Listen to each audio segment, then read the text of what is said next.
one crazy mother named Ice Cube. From the gang called Fellers with Attitudes. When I'm called off, I got a soda. Squeeze the trigger and bodies are hauled off. You too, boy, if you're with me. The police are gonna have to come and get me off your ass. That's how I'm going out. For the pump mothers, they're going out.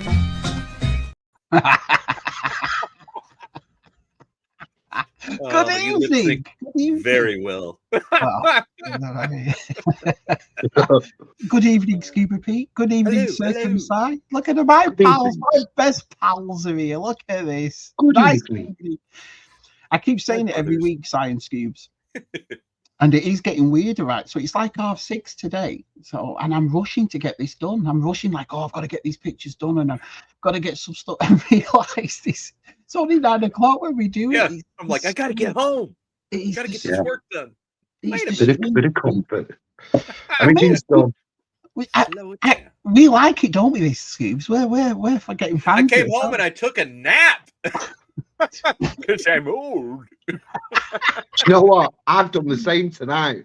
I had a big tea and I thought, I'm a bit noddy. And then I thought, hang on, I'm not on marks till 2 in the morning. I'm at school, I'm going to have a couple of hours. So I went to bed. Nice. I got up about 1 o'clock, like, great, nice and refreshed. Disco nap. Disco time. So Gerard said if he's up, he'll come and see us. So cheers, Gerard. But if you're asleep, then I'll see you tomorrow, basically. Okay. Here's our Rob. Hi, Rob. Gerard. Looking forward to this. I'm at work, so I'll be listening. Yeah, it's tonight. Right, let me ask you both a question. When you look at me, what do you think? I'm not saying. Right. No. I mean, no. I love you, man. Well, the word you were looking for is investigative journalist. That's what and tonight, tonight I will prove why. There is something I've kept quiet, right? I've kept it quiet from you, Scuba, from our side, from all the chat. Something that Jen found out that I've took on, and I've done like a. If you went all Geraldo Rivera. Geraldo's got nothing on Shabby. He's sat home now in his LA mansion going, curse you, Shabby. Do you know what I mean? That's how I properly investigate this, and it's investigative journalism. So once I've said hello to everybody, I'll get into my story. And we've got loads to talk about tonight. Also, me and Scuba, we've been doing our rooms up. I did mine around Christmas. Scuba's more or less finished this and so forth. You're doing your teak room, aren't you? Finish. Like, we never finish, do we? Look at that. It's an ongoing project. Yes.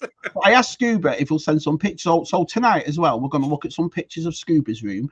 Going to look at some pictures of my room. Because we're busy, man. We ain't got time to make these room tour videos, have we, Scuba? You know what I mean? Not here lately. So, yeah. And I'm going to talk about Kathleen Kennedy. I'm going to talk about He-Man. Going to talk about. So there's a few things. Have a good night tonight. So I'll get you all involved. Oh yeah, get settled in. If you're at home, put your pajamas on. Have a cup of tea. Pajamas are on, Mark. It's 2 o'clock for the British. All pajamas are on. Si's got his Hugo Boss pajamas on. Look at him. He looks very sexy. Hugo Boss. Hiya, Keith. Oh, hiya, Kieran. Oh, Mr. Reynolds. Hiya, pal. Look at that. What do we have here? What are we all doing up? I tell you, what time is it, Si? 2 o'clock in the morning. Everybody's up. Hiya, G-Force. Hey, G-Force. Vampire time. It is vampire time. PGM's here. Hey, our Luke's here. Kieran, Keith. Q, Ricardo. Hey. I'm going to use it. I'm going to ask my wife one night if I can just go to a bar and just say to her, yo, my name's Ricardo. Do you know what I mean? No one's fault for it. Every time I tell this thing, everyone's like, shut up, Shabby, you dick. And I'm like, I find it funny. Do you know what I mean? I think it'd be awesome to say. It's where you are. It's not who says it. It's where you are. Like there's certain places you can't pull that off. Like Blackpool, you can't pull that off. At the steakhouse, you could pull off Ricardo. At the steak. Certain places, not that the name's wrong. The name's sexy as hell, but it's certain places, isn't it? Yeah, but Scuba Pete side did just say at the steakhouse you can pull off Ricardo. At the bar at the steakhouse. Depends how big that steak is. Oh, this is awesome. Loads of people have turned up. 20 people here already. That's brilliant. That's 2 words, Shabby. Maybe investigate. Yeah, no, but right. I understand when you look at me. Shut up, Luke. When you look at me, Luke, you think, you know, he laughs behind these. We see him dancing and acting like a prat, but people don't realise the smartness, that the journalism, the investigativeness that Shabby does. Tonight, I will share it with you. You'll be surprised with my story. You'll love my story. Magnifying glasses, and you know, he's looking it through old library books, and you'll see. It's tell this story now. Shabby's science. So I mean, you got all S's in it. You don't know who's who. Shabby, Scuba and Si. Oh, I had a crafty couple of hours sleep, and I got up especially for the gym. Do you nap through the afternoon, Pete? Do what? Nap in the afternoon. Like coming out of COVID all the time. Yeah, lockdown naps. Yeah, those were real. Now, it like I have to be done with work, and then if it's like 4 o'clock, I might take a little. I'm taking a little kitten nap, a little cat nap. I hate doing it though, because you wake up about 9:30, 10 o'clock, and that's it, aren't it? Yeah, wait like... till 2, 3. Yeah. Ricardo is worldwide apparently, so that's not bad at all. So yeah, anyway, we're gonna have a lovely night tonight, but first of all, I want to start off with some investigative journalism.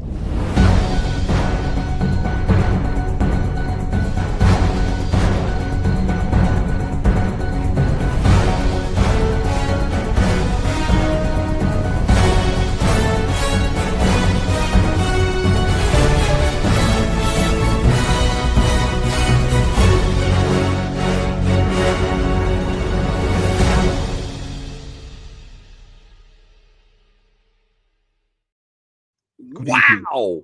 Good evening, Shabby, investigative journalist. Right. Are you all sitting nicely? Let me set the scene for you, right? So let me just get this all ready.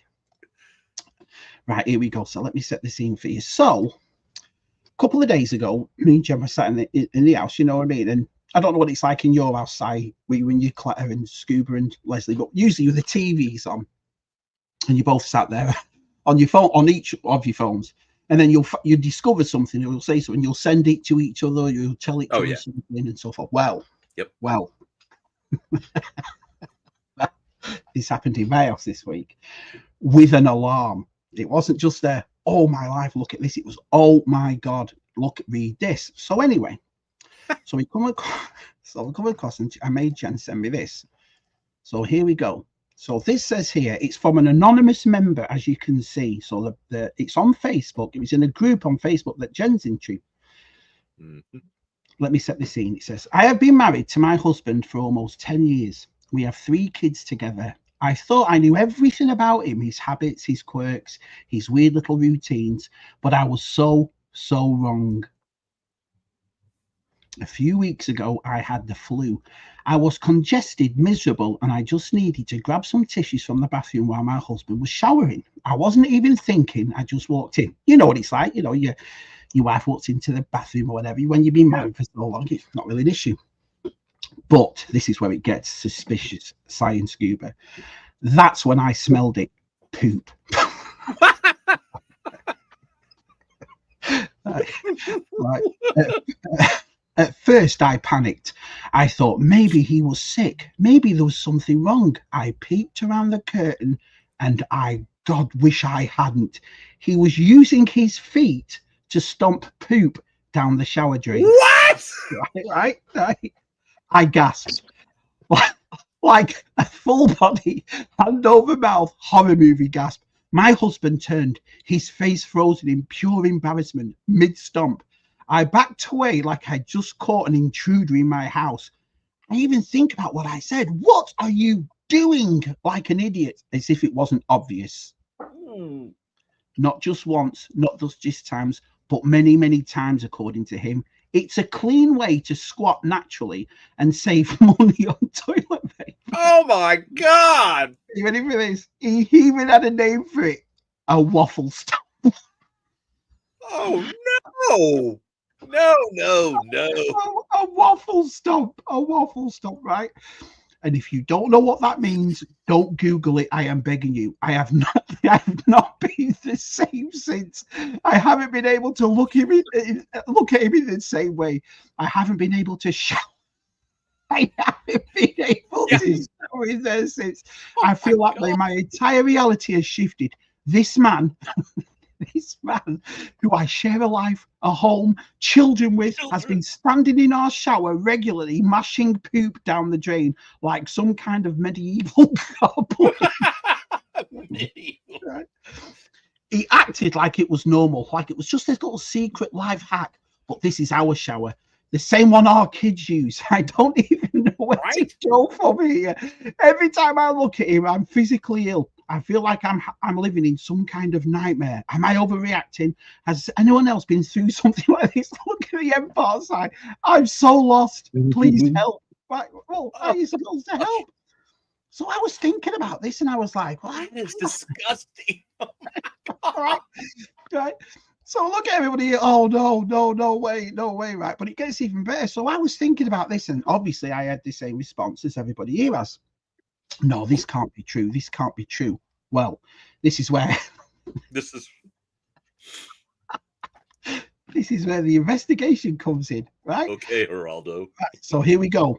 So I checked it up. I had a check on Google, and Google says here an AI overview is waffle stomping is a term for pressing feces down a shower drain. What? It's also a term for wearing waffle stompers. And I was like, I've never heard of this. Carried on. An explanation. Waffle stomping as a practice. The practice originated in with the Belgians in mid-18th century, hence the name waffle. Right? It is considered an important part of some environmentalists' morning routines. It can help reduce water consumption and deforestation. No, whatever. But then you go into hotels, apparently, and they actually are things for waffle stomping. Look, here's one right here that tells you, I just in the shower. And look at this one. Oh. That's crazy. How is that a thing? That can't be real. It's real. Apparently, it's so real side. People are even making T-shirts. Look, real men waffle stomp. That is. Right. So it continues. So then I was thinking to myself, well, this can't be. I was like you, Simon. I'll say the same. I was like you. I was like, there's no way this can. Look, you know what I mean? I'm even more nauseous because I know in England you guys have like those awesome giant adult bathtubs. Like you can actually take a bath if you want. Like that's a big thing. But it also is a shower. Oh no. Well, so then we come to here, and I find this. This was sent to me, right? Can you see that? Do you do this in the shower? Here we go.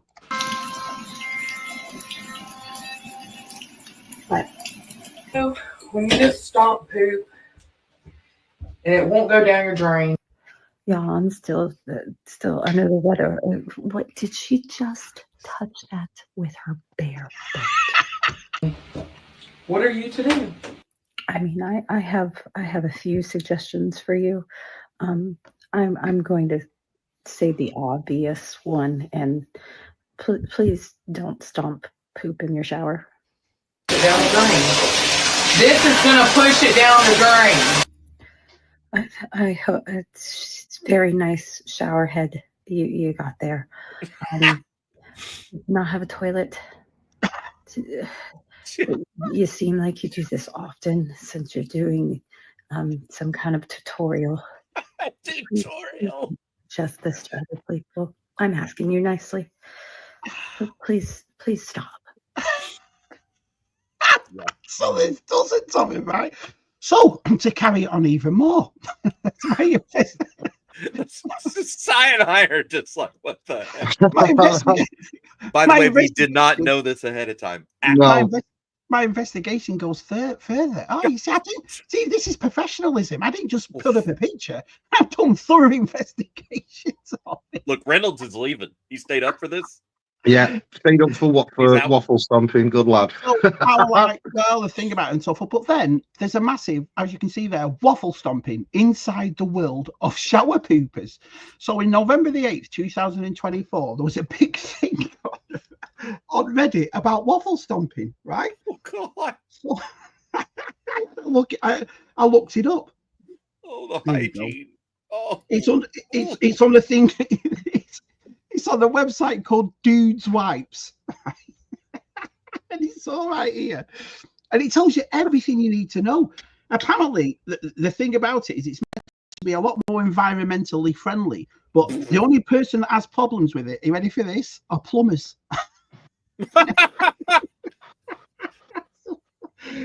Plumbers have it. Be But, like, you know, so my it's- drain's clogged. I don't know why. All right, ma'am. Let's see what the. Oh my!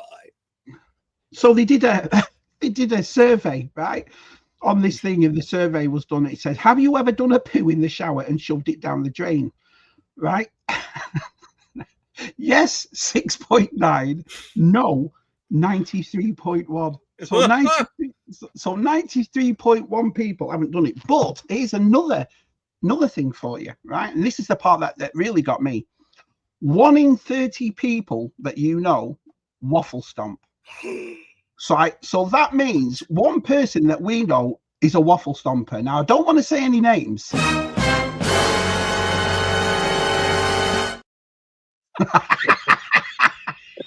Jeffrey, no!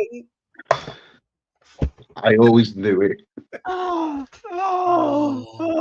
brilliant. So there you have it. So there's my investigative journalism. So apparently everybody, He's always went up to his room at Joe Fest repeatedly. well, I'm just saying, 1 in 30 people waffle stop. So That is bonkers. I've never heard of this. No, so my answer. So this is why I want to bring in the chat through my investigations. I need to. Have you ever heard of waffle stomping? Apparently, it's a thing. It's a big thing. No, never. I'm like Never. the whole like I'm saving on toilet paper. I'm like, you can get a bidet feature for your toilet if you are so inclined. I'm like, the bacteria. No. It's just waffle stomping. But I tell you, I've been on a thing about it all week. I've been finding it, and it's funny, isn't it?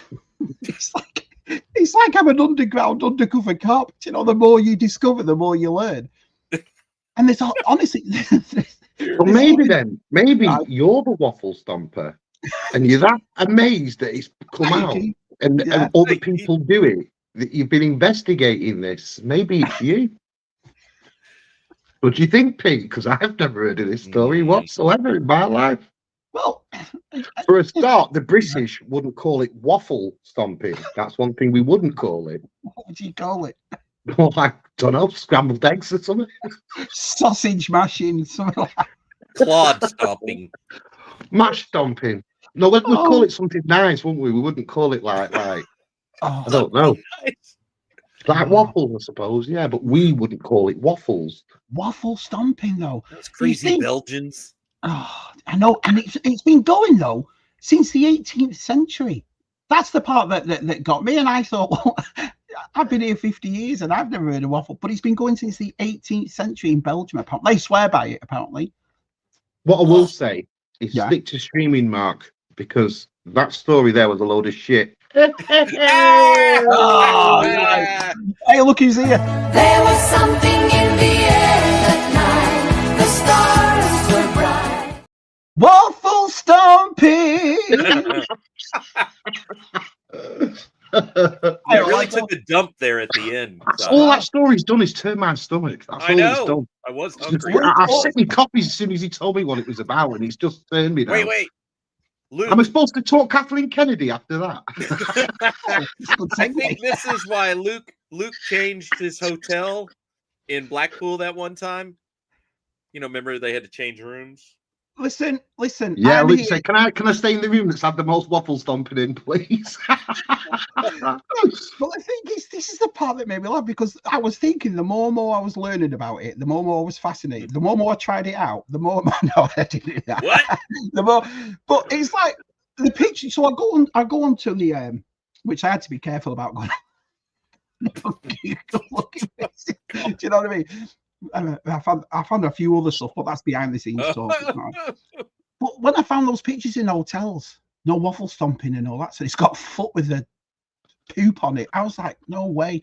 Look at Darth Mother. It's true, Darth. I'm here to share the news, Darth Mother. I'm here to share the news. So look at that handstands in the shower.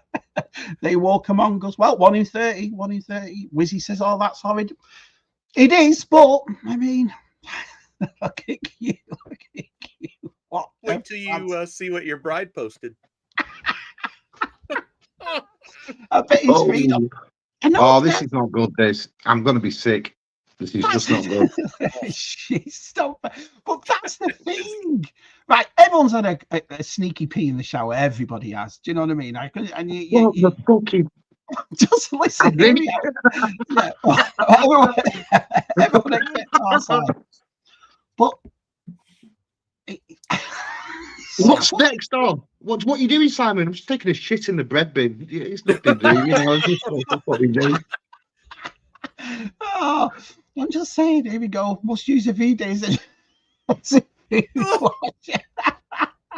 a very cheap dish. Well, I think that's what it is, PGM. I think the more I was analysing it, the more I was researching it. I think what it is it's. I think it's a more. It's meant to be environmentally friendly, but can you imagine pooping between your toes, trying to stomp that down a little? Nope. And can you imagine if you did it in the winter and your pipes were frozen and all that sort of stuff? And the plumber said, "Have you blocked it?" Look. I was in the Boy Scouts. You know, you had to dig the little latrine pit and do that. That was bad enough. And that was outside in a forest, you know. It just makes there's people out there that what a great name, Waffle Stop. When Jen told me that, I just said, shut up, Jen, I'm not falling for that. And it's true. And like I said, you've seen tonight, gents, you've all seen evidence. You've also later on, you know. You really should find Jen's comment there in the chat. Or maybe Mark should also find something to do. I think. Yeah, she's like, when you say you're in there working. Just going through the motions. Look at this. Hey, Adam, look at this. Hey, Figs. Hiya, pal. Si, I take it all back. Your questions are completely sane. Si, quick, do a magic trick for God's sakes. Yeah, I know it's the stream's going down the toilet. I know, they're all leaking fast. No, actually, we've grown. We're nearly at 30 already. Because different pipes go to different places. Oh, look at that. Different pipes to different places. Oh, brilliant. Look at Scott. What the absolute Stu. Scott, you're back. Stu. Good old Keith. See you, Keith. Mr. Townsend. Everybody's turned up tonight. This is brilliant. Let's get down a bit. Keith Knight says, suddenly makes what I do in the shower completely normal. I don't want to know that either, what you do in the shower, Sunshine. I've no interest whatsoever. You keep your shower routine to yourself. Yeah. Like what Shabby should have done. I stayed up for room tours. I got waffle stomping. Good night. Good night, sir. Oh, if that doesn't go down the drain by foot using electricity. No, but you'd have to have a biggish drain in your shower, wouldn't you? You'd have to have and you couldn't do it in a bath because it's just. Could you? Could you waffle stomp in a bath?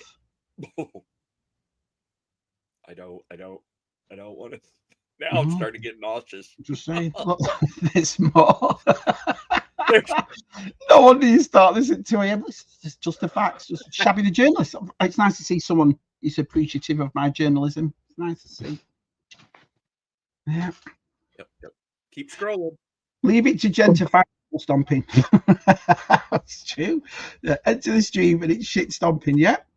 I need a freaking tequila shot right now. Si, I promise I will never put your questions of the week down again. See? Not that bad any longer, is he? Leslie, can I have a bourbon, please? Oh, look at this. If you keep it up, it will be. The Olympics. Oh, no. So you're saying it's a pipe dream, Keith, that it would be in the Olympics? A pipe dream. Oh, what you did there. It's official. Shabby's a crap journalist. Very good. Very good. That's a very, very long way to get a joke, Shabby. Well, isn't that the stuffing Shabs used to make? Yeah. She's like, what are you on about? Well, here we go. Sorry, late to the chat. I was in the chat.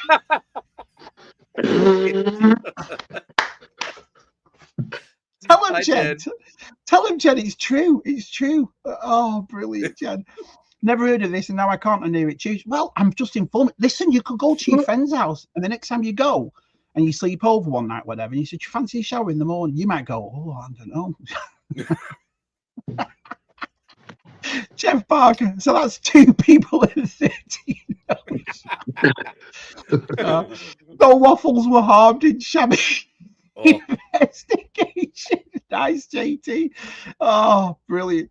Oh, never heard of it. Disgusting. Only makes knuckle baby. Only making knuckle babies.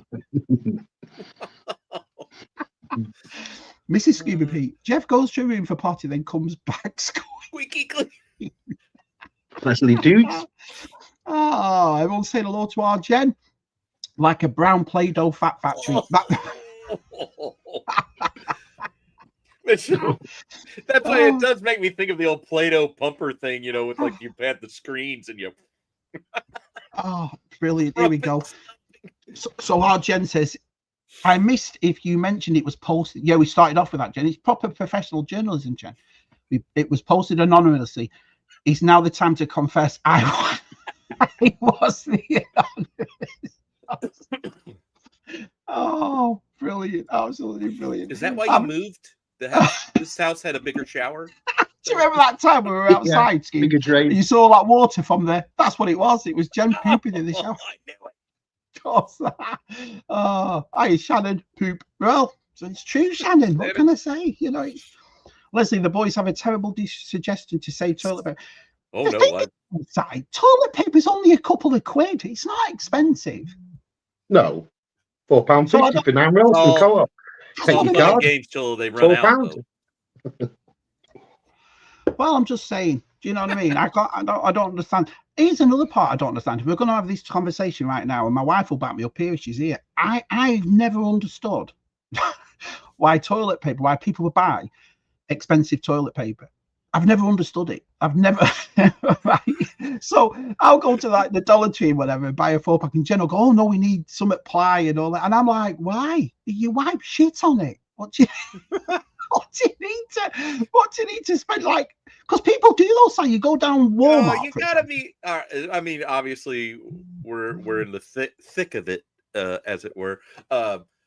You gotta get some quality to that TP paper, because you can't, you know, like you're at like a public thing, and you know maybe it's sad, like me, you had to go, and you're like, oh, and you know, the toilet paper's like tissue paper. No, by the sounds of that, Shabby's the thought to be like, I'm going to the toilet. Like, pass me that newspaper. Yeah. I'm going to the toilet. Pass me that towel. So Suki would like to know, out of us 3, who's the waffle stomper? 1 of 30, so it could be one of us 3. For a start, you know for a fact it's not your Uncle Simon. That's for a start. Because that's just left me absolutely minging this past half an hour. Never. Keith says, I was wondering how many maintenance men have to deal with this hotel. See, I think that's where those signs come from, Keith. Because during my professional journalist investigation, as you saw, I put those pictures up and it had signs on it. So if waffle stompers went in. But even then, say for example, right, you're dying to go to the loo, right? I've never once gone into my bathroom if there's no toilet paper and gone, oh, I'll just do it in the shower. Have you? Well, you're not going to tell me if you have, are you? So I've never once thought, oh, I'll go in the shower and do it. Must be a Blackpool thing, Shabby. We don't do that sort of thing in In Essex. Poo in the loo or wash your bum in the shower like a normal person. Yeah. Everyone said hello to Suko. I'm blaming the glasses now. Shabby the sees hygiene. It's just weird. I know. Spent half an hour on this. That lady's husband, he's like always going to the podiatrist. There's something wrong with my foot. They're like, yeah, no kidding. Keith, Belgian waffles, anyone? Not anymore, Keith. Size next magic trick, making something disappear down the drain. Look at this shittest stream of the day. Stump it, please. Brilliant. Keith guiltily sings Cliff Richard. I set my effing alarm for this. Look at it's her. Just a nightmare, Keith. It's just a diddle. The three stomp. The three stomp-a-tears. Oh my god. Oh, Leslie, you love it, yeah. This is why Jen's barred from the live streams. Now you know why. Do you know what I mean? Phil was drunk. 20 minutes of shabby talking shit. Yeah, we're just it. Well, no one's going to look at their waffle makers. Right, Pete? Yeah, I'm a... Oh, that's a treasured breakfast food of mine. And now I'm never going to think of it the same way. All right. Well, let me put the question another way. Right now we've gone through the investigation and we've talked about why people do it and so forth. Right. So I don't even know how I'm going to answer this, but I'll ask you both. If you met somebody and they were talking about a lovely person, lovely, dead nice, nice and all that sort of stuff, and you said, and they said, oh no, I'm a waffle stomper. Would you be funny about that? Would you like look at him go, or would you think, all right, fair enough? Oh no, I would lay into it. Would you? Oh yeah. Yeah. I'd be like, there's not a toilet in your house. You don't have a toilet. I mean, there's Lord. Look, I'm a diver by part of my trade. Yeah. Things happen in a wetsuit. You're on the ocean. This is getting worse. This is getting worse. Go on, Pete. Go on. Well, no, I'm just saying, like our a friend of ours back in the day, she got krill shrimp in her wetsuit stuck, and so she had to like pull off her wetsuit and their winter top and all that. But yeah, you maybe had a little too much coffee before that 2-tank dive out on the ocean, and you're down at 70 feet. Yeah, you're gonna have a tinkle in your wetsuit. It's gonna happen. And anybody who says they haven't, they're lying. Like that's But the other thing is, you can kind of give it the old flushy. Oh, the old flushy side. But I don't know anybody that's friends that are divers were like, I crap my wetsuit. Brilliant. Like, no, never. No, if you've got to go, you've got to go. That's the way I look at it. Do you know what I mean? So, you gotta go. What was Retro don't said? Squeeze the Charmin. Use the drain. Oh, God. Well, I've got the cheap stuff one time. You get in touch with your innards, finger goes straight through it. Oh, that's what I'm talking about, Rob. That is a dangerous one-ply situation.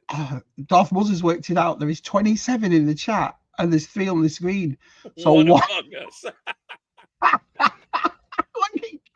Keith, no, never.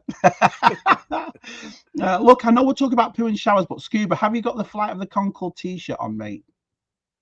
The what? The Flight of the Conchord. That was a New Zealand comedy act, wasn't it, Si? Oh, PGM. Do you remember Business Time, the song Business Time? Everybody, it's business time. I used to love Flight of the Conchords. Loved it. If you've never seen that show, Pete, find it, watch it. Isn't that what the lady's husband was singing? It's business time. Oh, it's really funny. Business time. So if you've not seen it, watch the Flight of the Conchords. You'll laugh your head off. You know what, Si? I've always found New Zealand comedy brilliant, though. Always. Yeah, funny. I love those.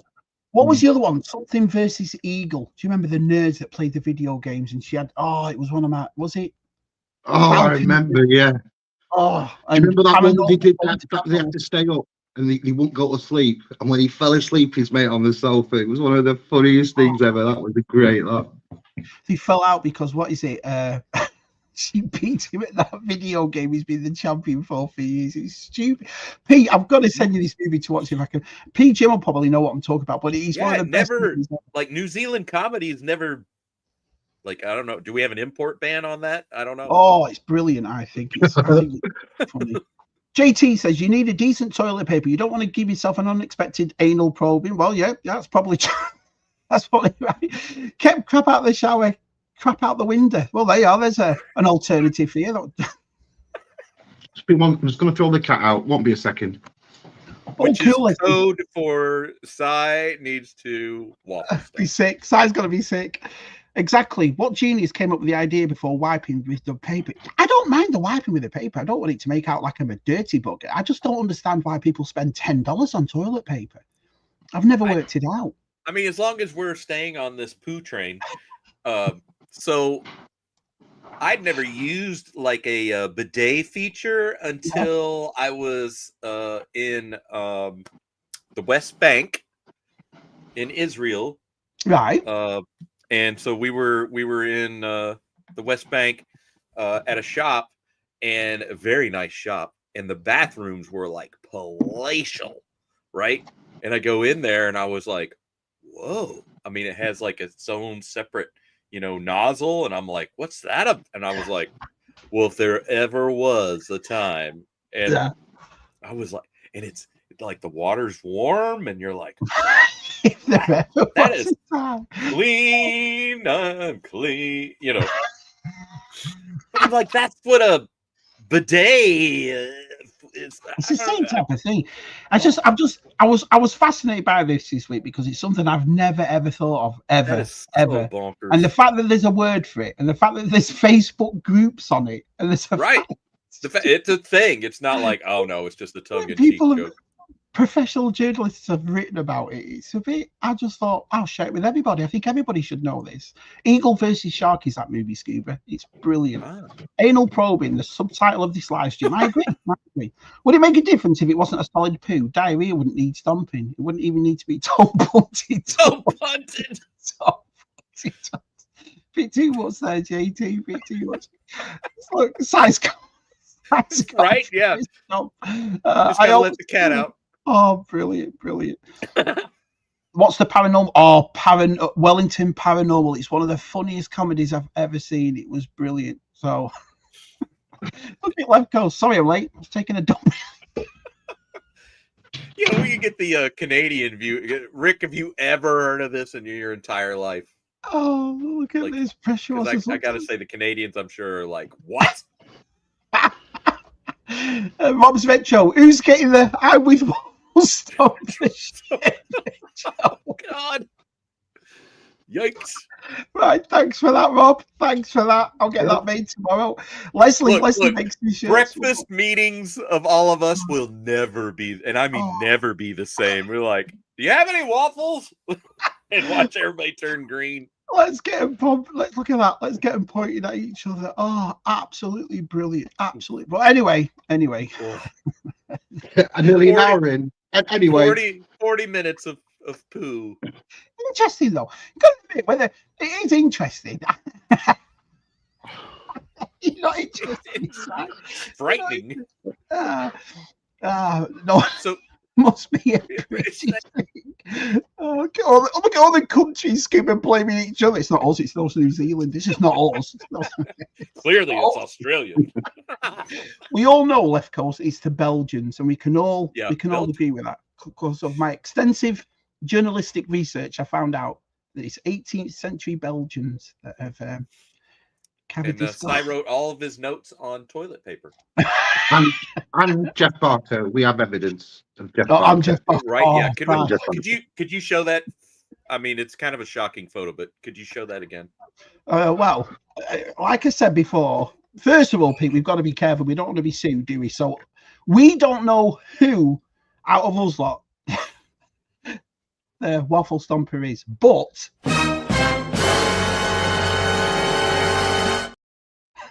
shocking.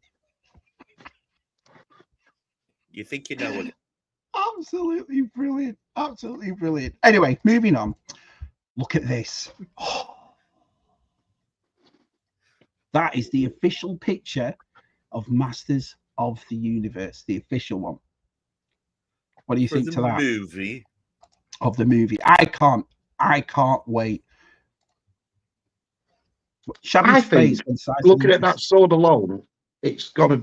If they can put that much detail in making the sword look like the sword from the cartoon, then you've just got to say to yourself, what's Battle Cat gonna look like? What's Eternity gonna look like? What's Skeletor gonna look like? When you put that 100%. Much detail in the sword, for me to go without any look at that, there's no He-Man logo, there's no nothing.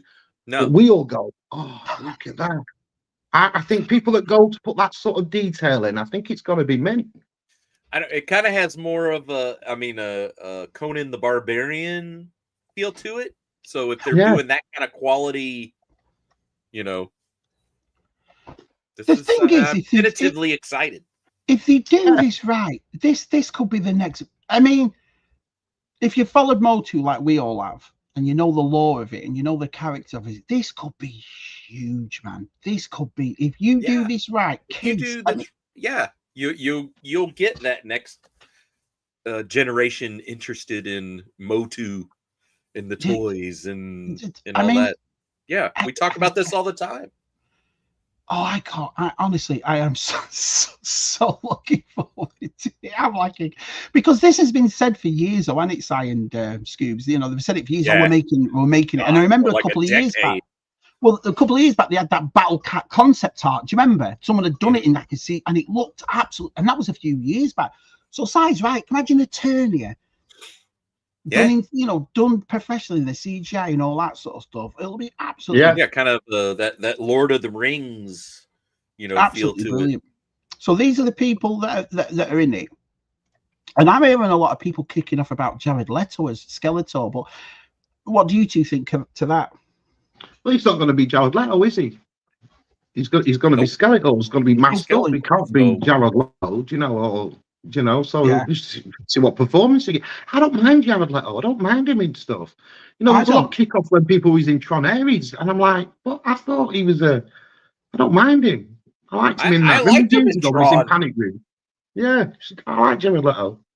Yeah, I've got to admit, Simon, I don't see what the big deal about Jared Leto is, to be honest. I have no problem with him, if you'll have me. It's like he's not an actor that, great, see how he does. I don't know, I'm just into the sorcery. Yeah, that Monica Baccarin, he's playing her, and that Camilla. But the best part of that is Alison Brie's Evil Lynn. I reckon that's perfect casting. She's got a bit of a quirkiness to her, hasn't she? A bit of a, do you know what I mean? So I just think she's brilliant. The guy that's playing He-Man, apparently he's in a few Netflix things, but I haven't a clue who he is. I've never seen him in anything. And I saw the Teela actress, and she was with He-Man, and they were behind the scenes doing a fighting thing that's on one of the socials, and all her hair's dyed red. She looks great as Teela. No problem. Cool. So George says here they're setting it on Earth probably to save the money. They're actually starting it off there. Apparently the story goes, they've taken like the old She-Ra story where she was hidden from Hordak or Skeletor, and he's going to be hidden too. And apparently something happens, and I think they're only on Earth for like the first 10 minutes, if that. You know what I mean? It's like, I think they're starting it off like knowing that. George and what he knows, they're going to shoot those scenes in Glasgow. They always do. George is like, they're shooting you name the next blockbuster. Hey, he's Phil. like, Hey, we can't really shoot anything down until we've seen anything of it. But as a promotional picture, it's like when James Gunn showed you the Superman logo. When I saw the Kingdom Come Superman logo, you think this is in good hands. I think it's the artist in me. When I see little touches, I can sort of sense what way they're going. Yeah. So again, when I saw that sword, I was like, we all know what that sword was. We all knew. And can we first just say happy belated birthday to Phil? It was Phil's birthday this week, so happy birthday, Phil. Happy belated, Phil.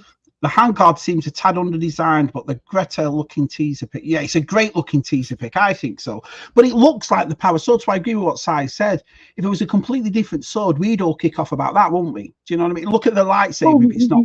Look at the sword in Masters of the Universe. It wasn't the power sword, was it? It was like a Highlander, like a big, long, It's just little touches that I just go off, and I'll see little things like that, and I think this could be hot property. So I read that. There's a blue movie called The Masturbators of the Universe, starring PGM No. in the starring role. There you go. G4 says he doesn't mind Leto. 30 Seconds to Mars was pretty good. I don't think Yeah, I I saw don't mind that. Jared I Leto. haven't seen that. Yeah, here we go. Rob says, really excited for this. Hope it's good and hook.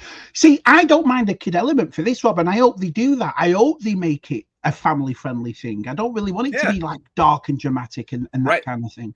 I want it's kids He-Man. like, I don't. Come on, it doesn't. well, our Lucy got into it, Scuba. I know Rob's kids got into the new He-Man, so it'd be awesome to share that with your kids. Like, yeah, let's go and see He-Man and that kind of thing. So, you know, if it's a little bit cringy and cheesy, which it probably will be, look at the 80s cartoons. It's a win-win if they get this right. It really is. Well, listen, all the original Star Wars movies were Universal. There's nothing wrong. Right. Yep. Mass appeal like that. Uh-oh. Is he from? Nothing wrong with it. Sorry, Si, just say that again, my friend. You just froze a bit.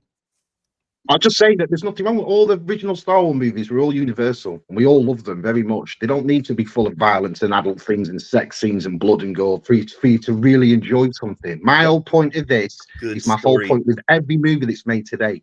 Just a great story. If you make a great story with a great movie, people will come back and watch it again. They'll stand on its own. 100% agree with that. That's one of the things that kind of put me off the books. You've heard me say it on the CSR. I was reading the books and there's two girls kissing in a shower and all that sort of stuff. Now, don't get me wrong, I'm not a prude or anything. I'm not trying to but I'm reading Star Wars. Yeah, you're like, this is a Star Wars book, and I'm like, and it just takes like all swearing in the movies, even though it's only toned down swear words. Still, I think it's not the universe we live in, is it? It's a bit different, that, and you know. So I agree with everything you've just said there, Si. I do. So here's the other people. Goatman's going to be in it.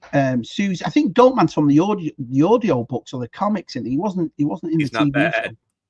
It was red, wasn't in the comic books. It was all red on it, Goatman. I'm not sure, Pat. That's one thing. Even though I'm a big Motu fan, I don't know anything about Goatman. Do you, Pete? Now I love James Purfoy. He was great. Yeah, James Purfoy is King Randor. He's very. Yeah, and I loved him in Pennyworth as well. He's the right nasty villain in that. He's a great actor.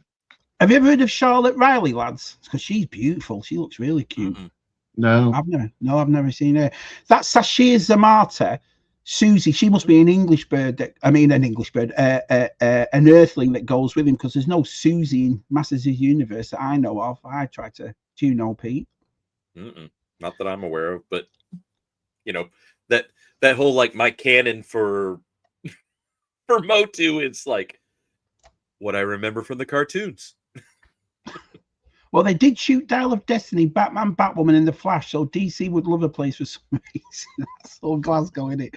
That's how I look. Thank no, happy birthday, buddy. Yeah, dude. And recently the new Running Man movie. The Laughing He-Man was leaked on well, I know there's a few people that were, that were kicking off when you saw those behind the scenes where coppers were taking him off, but I've always been one of those people.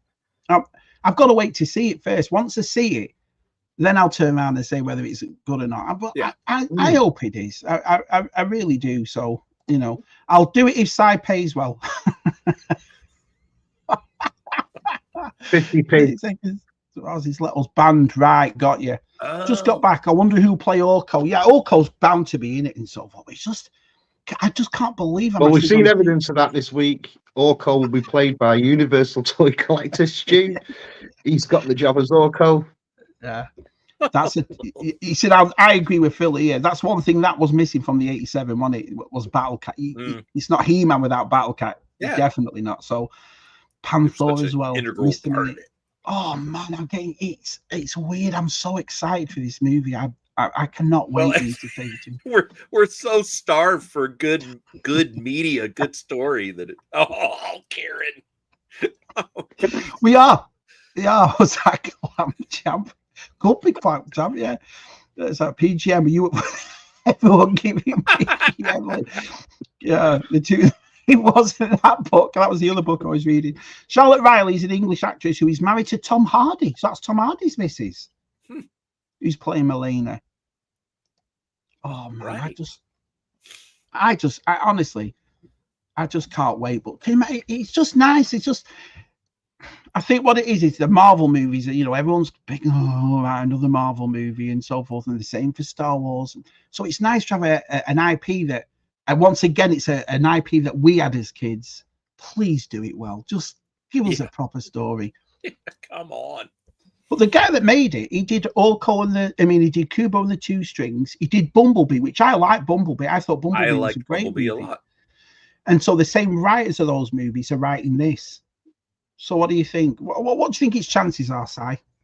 I hope strong. About time. Different change of everything, different change in direction. Hollywood's going to have to pull the socks up. Stories are going to have to be well written because people aren't going to the cinema to see absolutely anything. You can bark all you want about the Marvel movies not breaking box office, but nothing is. Because I don't think, I think once the moment, I don't know, lads, in our generation, the 80s, the 90s, when we were younger, it seemed that the writer of a film could sell a film. Just the writer on it. You could read a writer's name and go, I'm definitely going seeing that. Peter Benchley did it with Jaws. Michael Crichton did it with Jurassic Park. Before they were even mad films, there were massive books. Sometimes even writers can just sell that movie. When was the last time you heard of a writer selling a movie? Like for the past 20 years that you've thought, oh, do you know what? He's wrote this. We're definitely going to go and see it. Yeah, and that's the thing. It seems to be like an unimportant job in the AI analytic world of Hollywood, if you'll have me. That's a good point. That I can't think of. Yeah, Lawrence Kasdan probably one. I'm still gonna go back to when it was the Hollywood writer strike, and I'm like, why do we care? Why do we care? The thing. It went on for so long that none of us were bothered with it because they're like, well, if this had been 1989, it would have been a Hollywood writer strike. It would have been the biggest panic ever. Do you know, when you look at all the films we had at that time and how great these stories were written, different times, different measures, isn't it? Really? Yeah. So I just think if it does that, Mark, it'll. Of course it will. He-Man's been beloved for 40 years. Do you know what I mean? It's they make it great. They've got success on their hands, haven't they? Simple as that. I mean, you think about this. When Mattel released all the Motu figures, and there was all the origin lines, and all us at our age were like, no way, get He-Man figures again. Yeah. But that must have been a value of success, considering the amount of crossovers and lines now in the only 3 or 4 years that this company's actually made. That's because people must be scrambling for them. Do you know what I mean? So I hope it's good. I think, it's a polar opposite to Hasbro. That's a Mattel property, and it's like, we're gonna do a movie, we're gonna do it well, let's do toys well with it, which just seems to be a polar opposite to Hasbro, where they're like, we want to be just a movie studio. No, we're still gonna make toys. Well, let's sell the movie studio. We'll still kind of make toys. I just, the thing is, I don't know, and I'm definitely not going political and so forth, but it feels like there's a change in the air. And these movies, listen, I'm not a big movie producer fan or market, I don't know what's going on, but I know myself, I mean, we're all in pop culture. They must sit back and go, we are not making any money here. We are just losing hand after fist after money. When you're looking at things like Star Wars losing money, or everyone going off the Marvel movies after the success that they had for 10, 12 years or whatever. It's like if it was me and I just spent all that money on Masters of the Universe, if it was me, I'd be like, let's make sure, and like exactly what you two said before, Universal, let's get back to a timeless thing, because I've always said this, I think the stuff that comes out now, they make it so real world for this year and last year and the year before that it's not going to be timeless. You're going to watch these in 5-10 years and just going to look, oh, that's definitely a 2020 movie or a 2025 movie. Do you see what I mean? Where me, you, and Scuba and the lads in the chat will all put on a movie from the 80s, like a Goonies or even Jaws or anything like that, and it's a timeless because they get on with the story. Well, and to further dogpile onto that, okay, so we all have all these streaming services. You hear Disney saying, "Oh, only in theaters," and I go, "Who cares? I'll watch it in like 3 months on Disney Plus if I choose to have Disney Plus engaged, as a subscription for that month. Like, I'm not arsed to drag myself to the theater to maybe it might be good. Yeah. Like, maybe it might be good. Maybe it's not worth for the price of a movie ticket. Yeah, No, I amazing. agree. It's not worth the money for the cinema tickets. It's not. No. You've got to have like it's got to be a world of today, graphics of today. It's got to be something, hasn't it, that pulls you to the cinema Yeah. now, especially with streaming services and how quick you get to see things anyway. Do you know what I mean? It's got to be something. Yep. Listen, I went to see Phantom Menace and I went to see Return of the Jedi these past 2 years. And this year, April 26th is Revenge of the Sith. That's the 20th Nice. one. They're doing that this year. So I'll definitely going to go to that. And the reason I'm bringing that up to you both is because both times I went, the cinema was absolutely packed. Absolutely. Of a movie, probably the majority of people in those cinemas I've seen thousands of times. And it was lovely. It was such a nice... It was refreshing to me to go back into a theatre to watch something that everybody loved. Everybody was enjoying themselves, and it was packed. And you know, that's where the cinema. Because I can't remember, apart from those two movies, the last time I went to see any movie that was awful, any of them. You know. Yeah, I'm trying to. No. Good Lord. I'm It's trying funny to that remember the last time when we went to see all them old school ones at the cinema past couple of years. On a Monday night, when the old films were restored in 4K, cinema was heaving. And then you go up the weekend to see something new. There'd be 6 people in there. Weird, isn't it? Weird. Yeah, yeah. I think the last time we went to the theater was to see Wrath of Khan.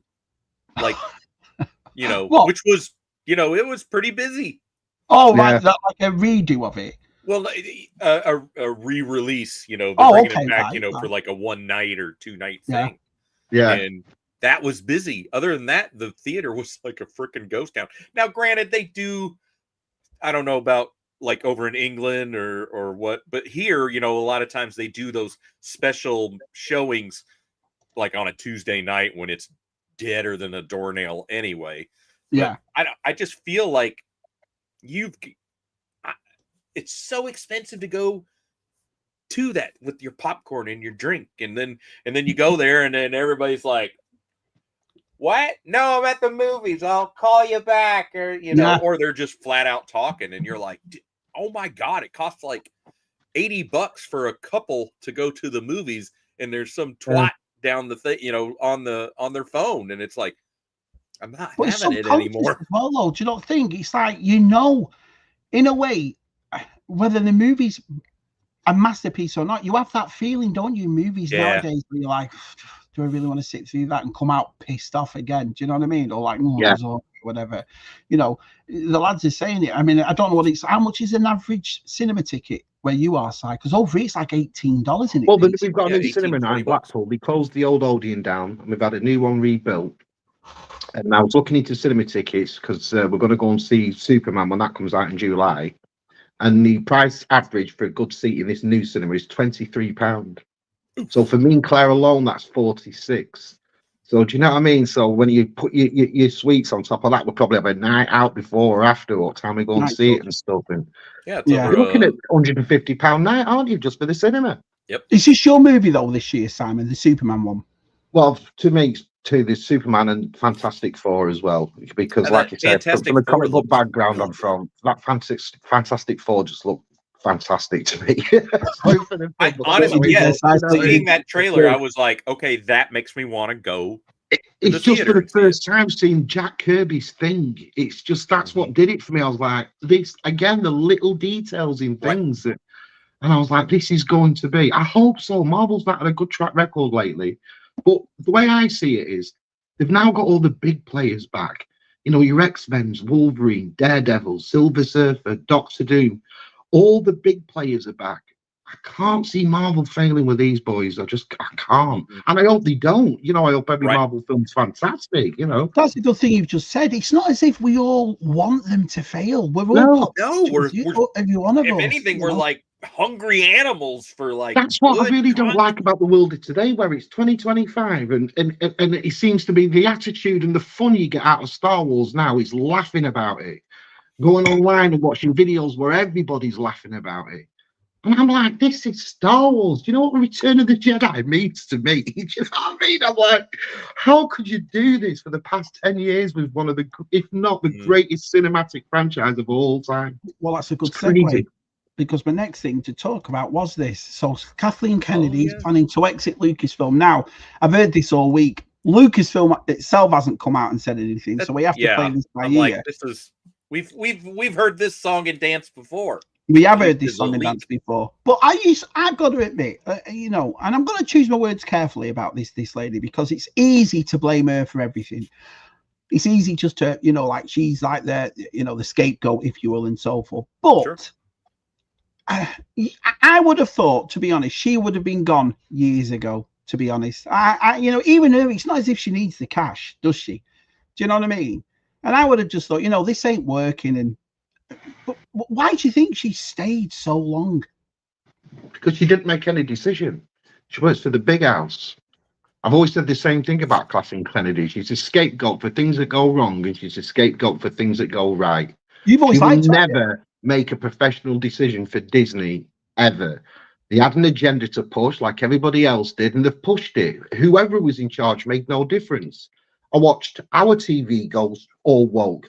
I watched Sky Sports News goes all woke. I've watched everything. Kathleen Kennedy's in charge of all that, but they've done it. Their boss has been told as well, this is what we have to push, and this is what we're doing. The mouse is writing her check. I've never believed Kathleen Kennedy was to blame for anything. She's got bigger bosses than her at Disney. And if they want things doing and getting involved and putting things in, she will do it for them. Do you not think, though, somebody at that company, somebody went, whoa, this ain't going the right way. Do you know what I mean? Here we go. So our left coast got something right here. Rick says, rumor was debunked today. She said she will never retire. She will stay as long as it takes to choose and train a successor in a few years when her upcoming projects are done. See, that's something I wouldn't allow her to do either. I wouldn't, if I was Disney, I wouldn't let her choose the next one. Do you know what I mean? Because the other thing, the reason I say that, the other thing that they're talking about on this is like source was Dave Filoni and Jon Favreau to replace. I wouldn't do that. I wouldn't. No, because Dave Filoni hasn't got a clue about Star Wars either. And I know some people think he's the savior of Star Wars because he made some cartoon TV show, which to me isn't the savior of Star Wars. He brought all that world between worlds crap in where they can all time travel now. Yeah. Man's an idiot. Don't care what anyone says. No, I think whether Left Coast is right or whether, you know, it's all debunked and whatever, I just feel it. The thing about it is, whether you're a fan of her or not, whether you like her or not, I just feel it needs a change. It's like what DC's done. That new guy came into DC, didn't he, Scoobs? And he went, this ain't working. Looked at the money, looked at the thing and thought, hang on, you've got properties like Batman, Superman, The Flash, Wonder Woman, and they're all failing. So they just wipe the slate clean. And I don't understand this thing why Star Wars can't necessarily do something like that, because yes, it's canon and this and that. None of it's real. And if you brought out something that was superb, we'd all seem to forget. Do whatever you want. Exactly. You know. So what do you think about that? I just don't think it's going to recover over these past 12 years. I just don't. I think that no matter what they get, they're always going to get mediocre views. I think unless they fully announce, in my opinion, but unless they fully announce it's a complete change of ownership, leadership, whoever's doing it, I think it's just going to stay the same way. It's pure and simple. The proof's in the pudding. They're just whoever, they're going to have to produce good stuff. Yeah, that's all we asked for. The market will support it if it's good. If it's crap like it's been, we're all like, oh, whatever.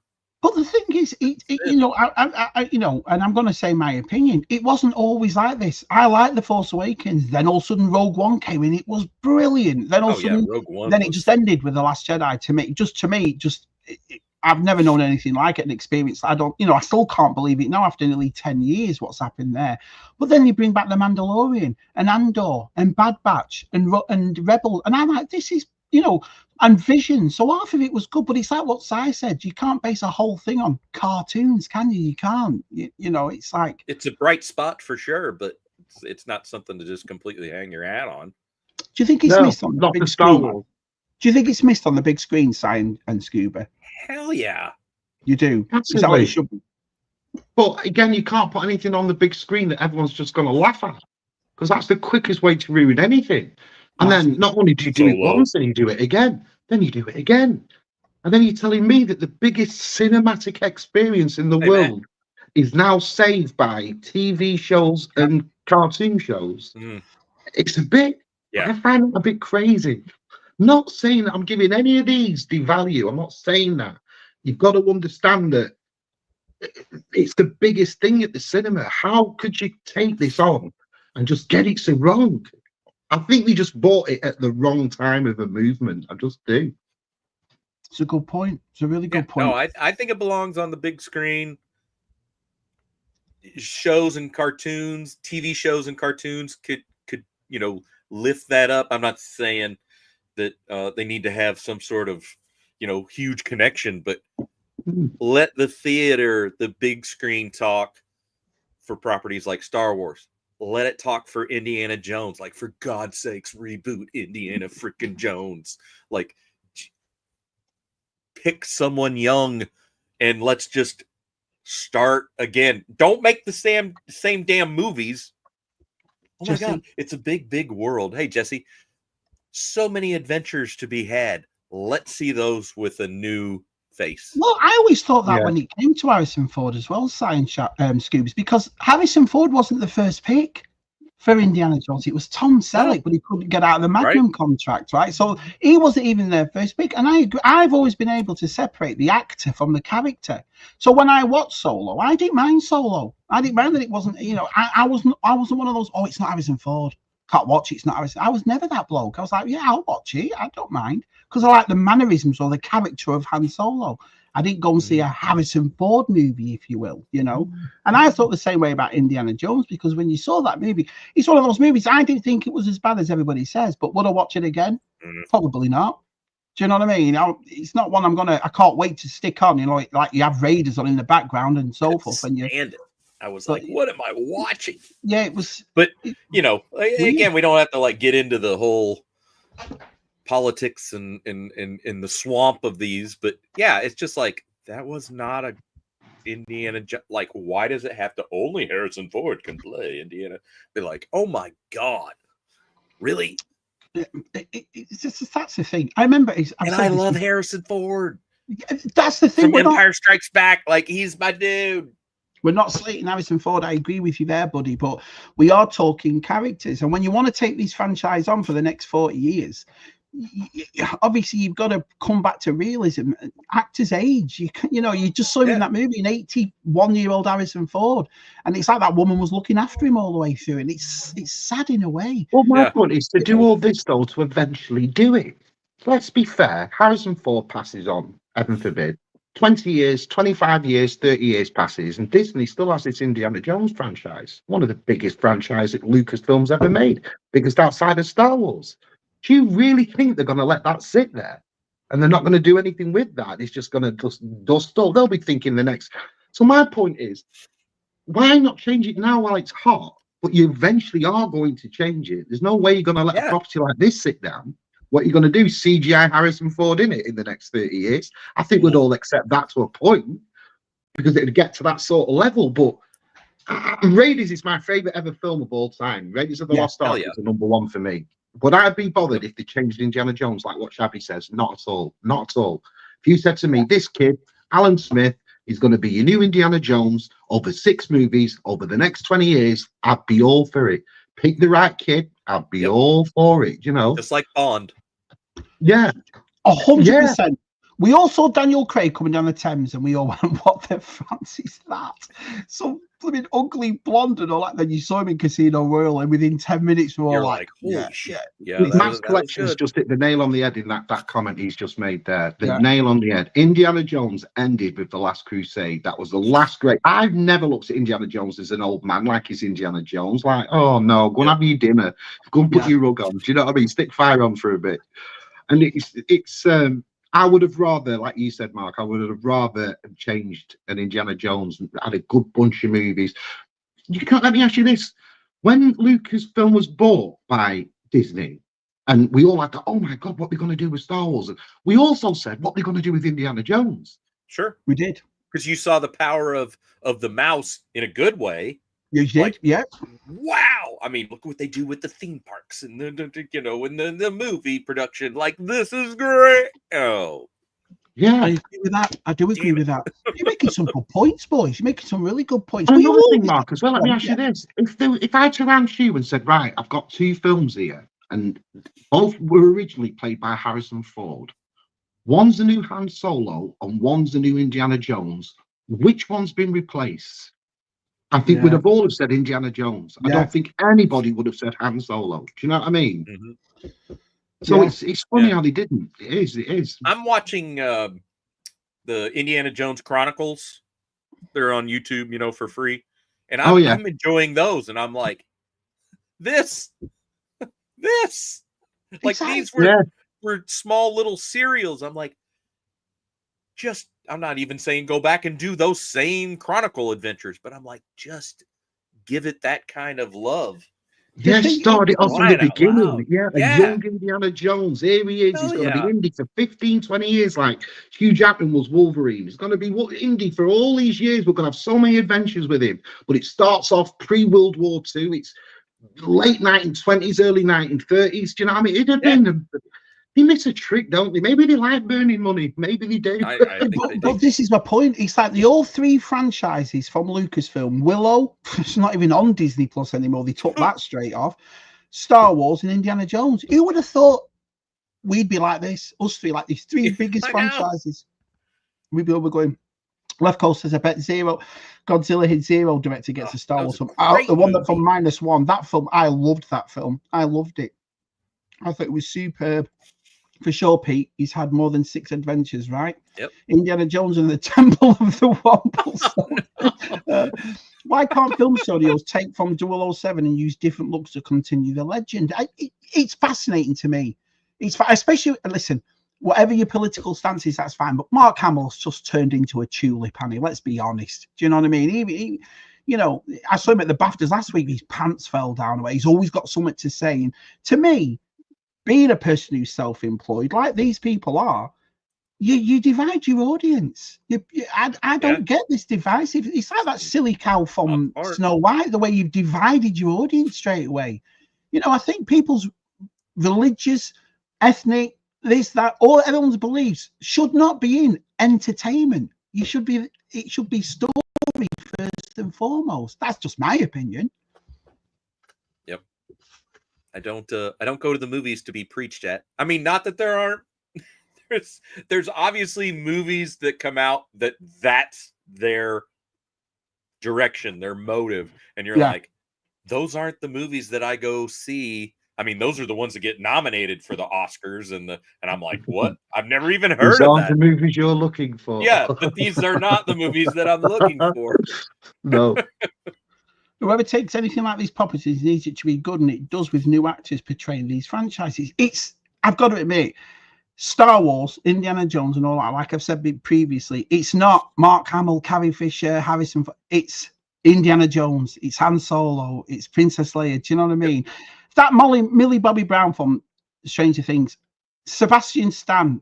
How you've not put these as your new Luke and Leia's or different stories and all that? It's beyond me, because you know. Listen, they did it with us. I mean, Rosario Dawson, she was a fan choice. Let's be honest. All us fans said, oh, Rosario Dawson. And she was, whether you like Ahsoka or not, she was superb as Ahsoka. I thought that's absolutely brilliant. If you get it right, then we all, you know, we have short memories, don't we? And Indiana Jones working in the Young Indiana Jones Chronicles. Yeah, that's a good idea. Yeah. It was incredible. I loved it. Matt hated it. Zero Hunter Toys turned it off. Said he really? Yeah, he didn't like it at all. I was kicking myself for not seeing it at the theater. I like all the Indiana Jones, but it's like I said, JT, I didn't mind the last one. But it's not like Temple of Doom, or it's not like Raiders where you're going to watch it or get your little boy to watch it with you, or all that sort of stuff. It wasn't, you know, it's not what was I supposed to say? It's not an amazing film, but it's a very forgettable movie, I think. It's, you know, when was the last time you watched it, you two? Dial of Destiny. I didn't mind the first 10 minutes. I thought that train scene on it was fantastic. Do you know what I mean? And Harrison Ford and all that was just brilliant. But then it just turned into some self-narcissistic, up its own arse. Indiana Jones is a drunk, old, miserable get, and he doesn't want to do. And he just lost character like how Luke Skywalker did. I fell asleep. Like we all went, that's not Indiana Jones. Like we all did, that's not Luke. You know. Mm-hmm. You fell asleep 3 times as well. Yeah, it took me several goes at it to watch the entirety of it because literally I just checked out and I was not on my phone. I was like, I'm gonna watch this, and it was like, oh, what happened? And I was like, crap, I fell asleep again. That's the thing. Through an Indiana Jones movie, Right? So I get exactly what you're talking about there. Matt's Collection says, in this SpaceX gig doesn't work out. I hope it does work out. I've been calling out Lucasfilm to hire me as Kathleen Kennedy's replacement. You'll miss 100% of the shots you don't take. No, there you go. I don't think that's a very good idea at all. For his love of the sequels, I think he needs to stay away from Lucasfilming. Take over Star Trek. Hey. You go with Star Hey, Trek. Gaz says, if I'm honest, I'd rather them just continue Indiana Jones over Star Wars in the cinema, but what they need over everything is 100% agree. I think we all do, don't we? 100% agree. Solid Absolutely writing, agree. storytelling. The other thing, what I want to share with you before we get to tours and stuff, is this. What do you think to this, Simon and Scoobs? So, MGM has got all the rights to Bond. So a couple of weeks ago, we hear that they're falling out, and she came out and called them a bunch of effing idiots, didn't she, and so forth, the Broccolis. And they weren't happy. So they've basically bought it all. And I think the rumor is they've bought it for about $8 billion. That's a lot of money, man. They just started adding more zeros to the check, and Barbara Broccoli went, "You guys are how much?" So I've been watching a few things on YouTube with it, and the idea or the sense of what I get was they wanted to go more down the line of spin-offs. They wanted to do a Moneypenny TV show. They wanted to do a young James Bond, or do this, and they wanted strictly movies. They said, no, it's a strictly movie thing.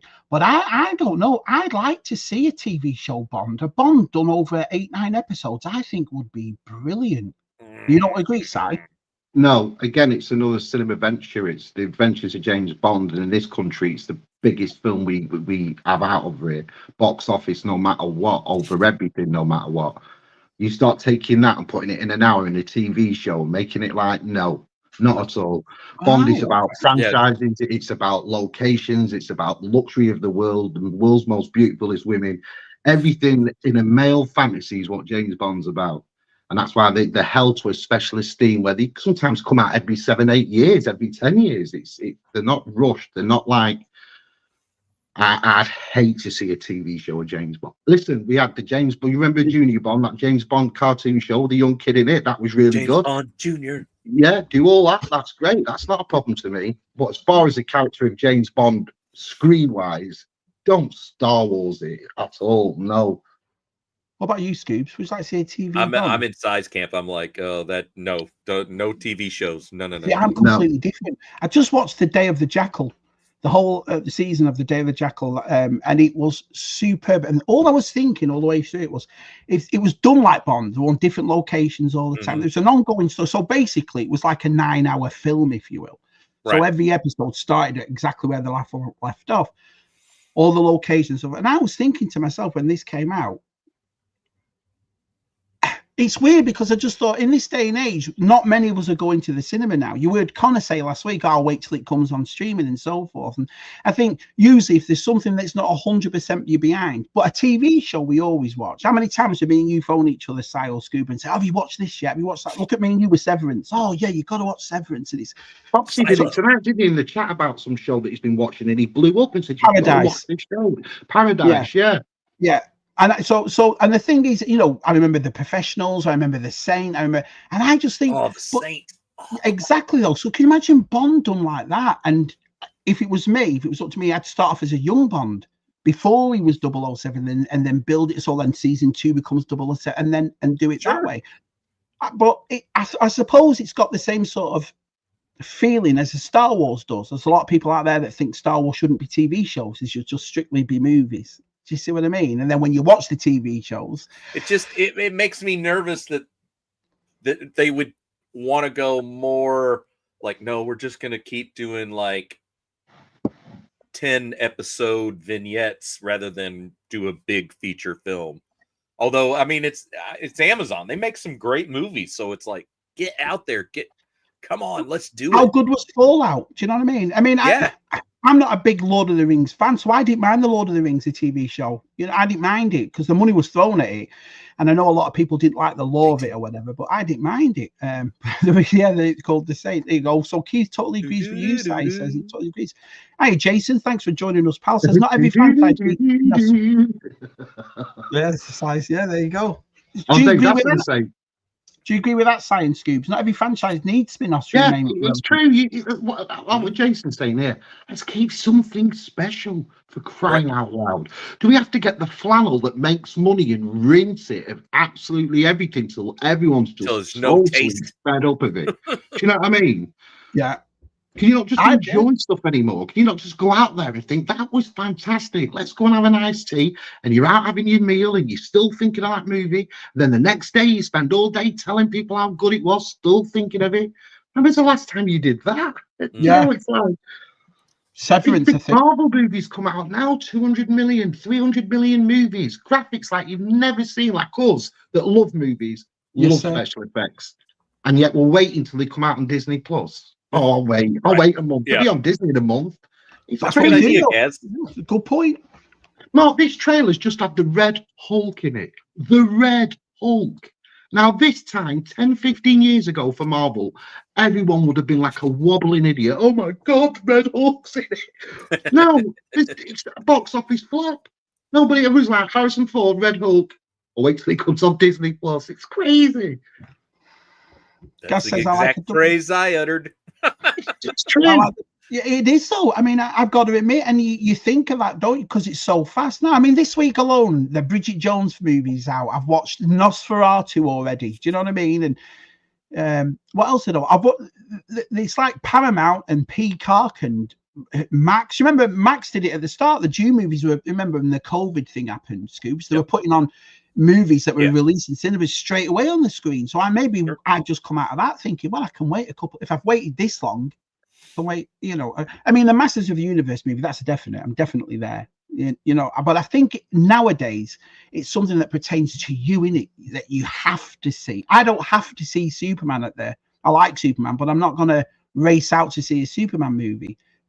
But Masters are probably, so I think it's your own choice, in it, in a way. But there used to be a time everybody would go to the cinema, wouldn't they? So Vegas,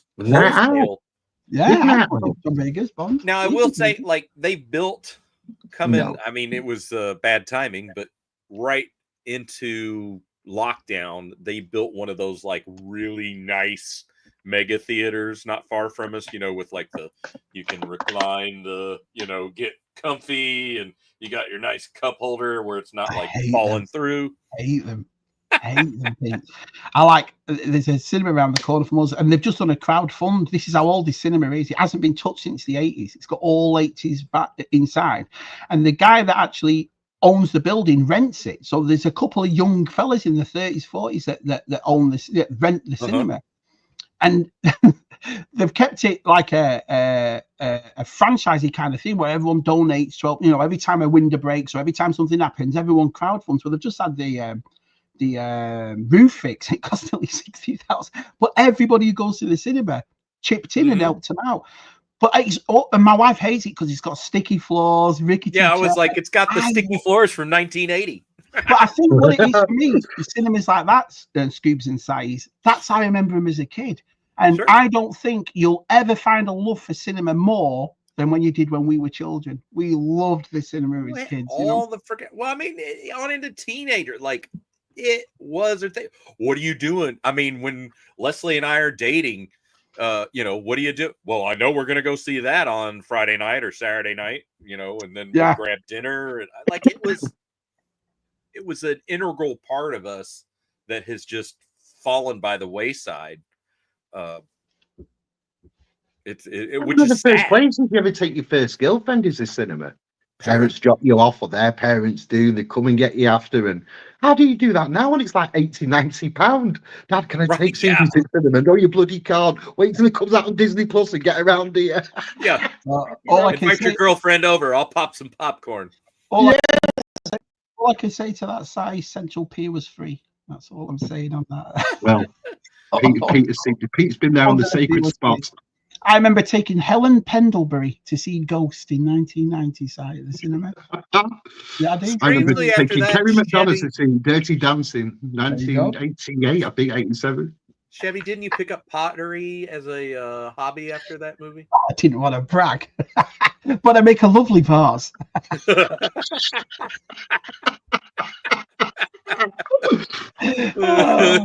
BTM says Michael G. Wilson is now heading into retirement. Yeah, he's 80, and he's in his 80s. And Barbara Broccoli was finding it difficult to get anywhere with a new storyline.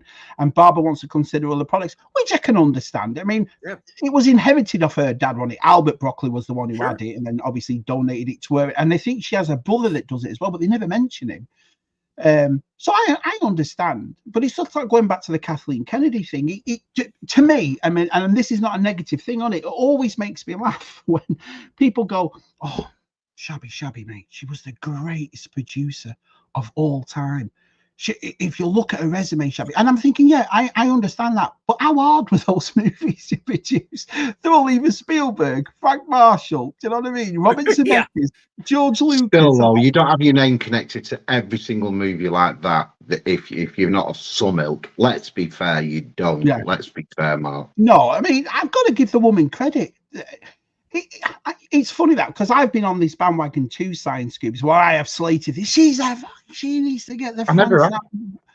But if you sit back and think about it, the only thing is it's not necessarily her herself. I just don't understand why she'd want to stay in a job like this where you know it's not working.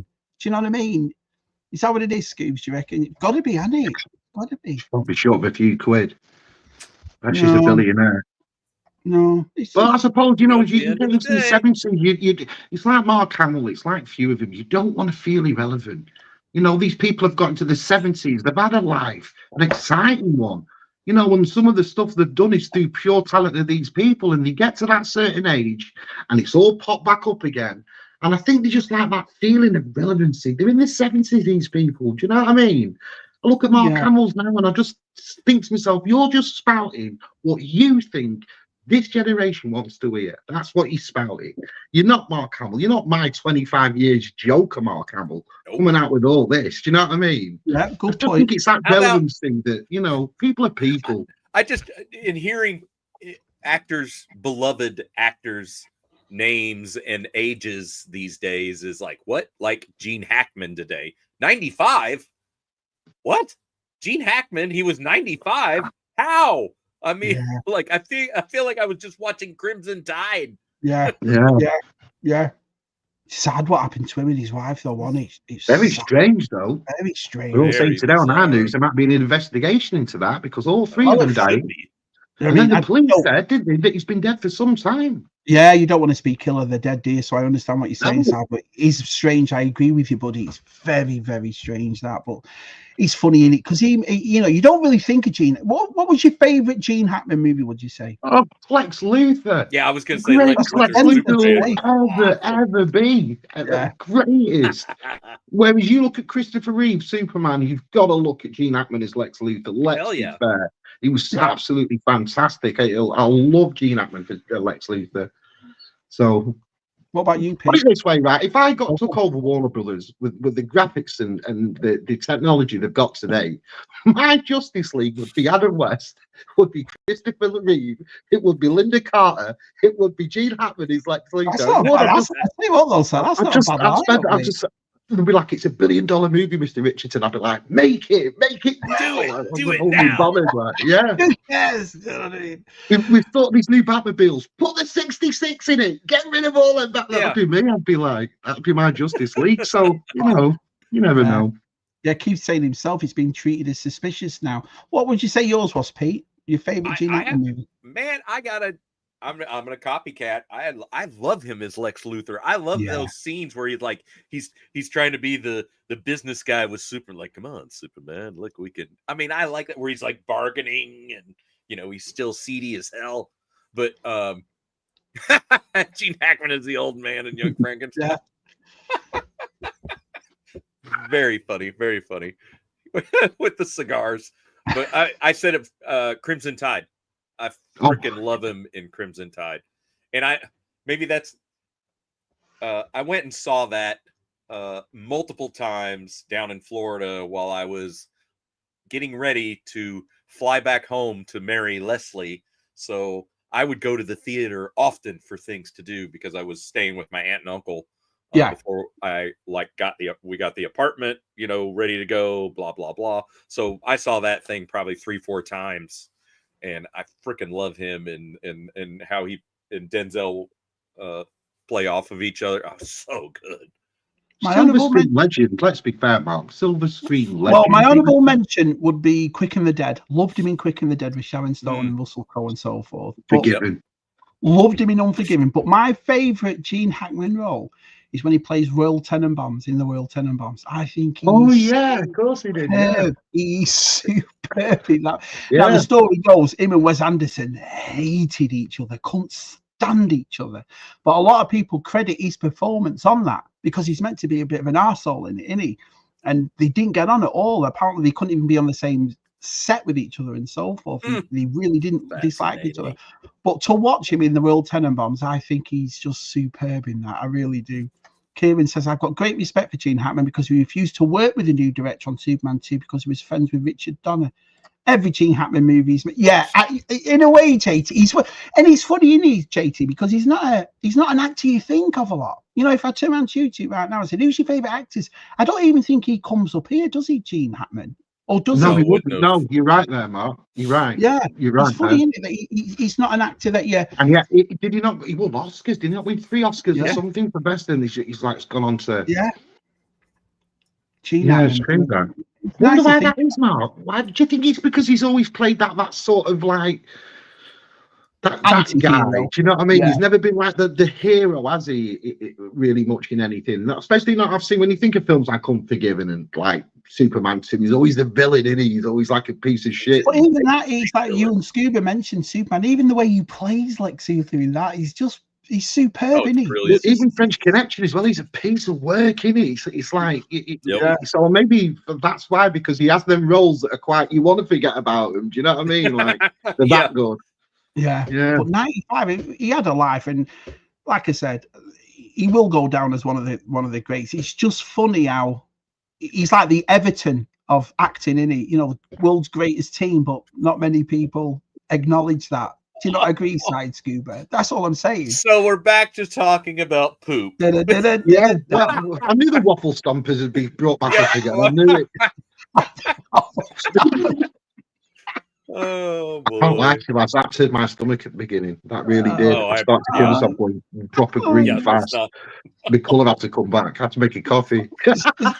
I understand what you're saying, Simon, but you do understand, being a professional journalist as I am, world famous on YouTube as I am, I have to share this with people. I need people to acknowledge and understand what's going on in the world side. And waffle stomping is a big thing. Apparently so. That we now all know about. Gaz says another one of the Hatmans was just great in Mississippi Burning. See, this is what I mean. Yeah. Damn it, I forgot. Yeah. I remember seeing him in this film with Monica Bellucci, and she was beautiful in it. It's like she was seeing this younger guy, and he sort of sussed out, but didn't want to say anything in case he lost her. I can't remember. I can't remember what it was called. It wasn't Body of Suspicion, was it? I don't know. I can't remember. But she was knockout in it. I remember her. Now after this stream, I'm gonna go look at his filmography, because I'm sure it's Let's have a look. Let's have a look at his filmography right now. Let's see if there's any we've missed out on. Let's have a look. Gene Hackman movies. Right. I didn't know if he did Superman 2 as well. He did do Superman 2, didn't he? And Superman 3. Oh, a film that we never think of. Welcome to Mooseport. Do you remember that when he was with 4? Sorry, not 3. 4. They were both going for mayor of that town called Mooseport. Welcome to Mooseport. It was in Runaway Jury, Behind Enemy Lines, The Royal Tenenbaums, Behind Enemy Lines, The Heist with Danny DeVito, Under Suspicion, Enemy of the State with Will Smith, Replacements, Ants, Absolute Power, Extreme Measures, The Birdcage. I forget he was in The Birdcage. Oh my God! Yeah, the senator. Quick and the Dead, Crimson Tide, Get Shorty, Wild Earp, Geronimo, The Firm. He was in The Firm. We'll forget about that.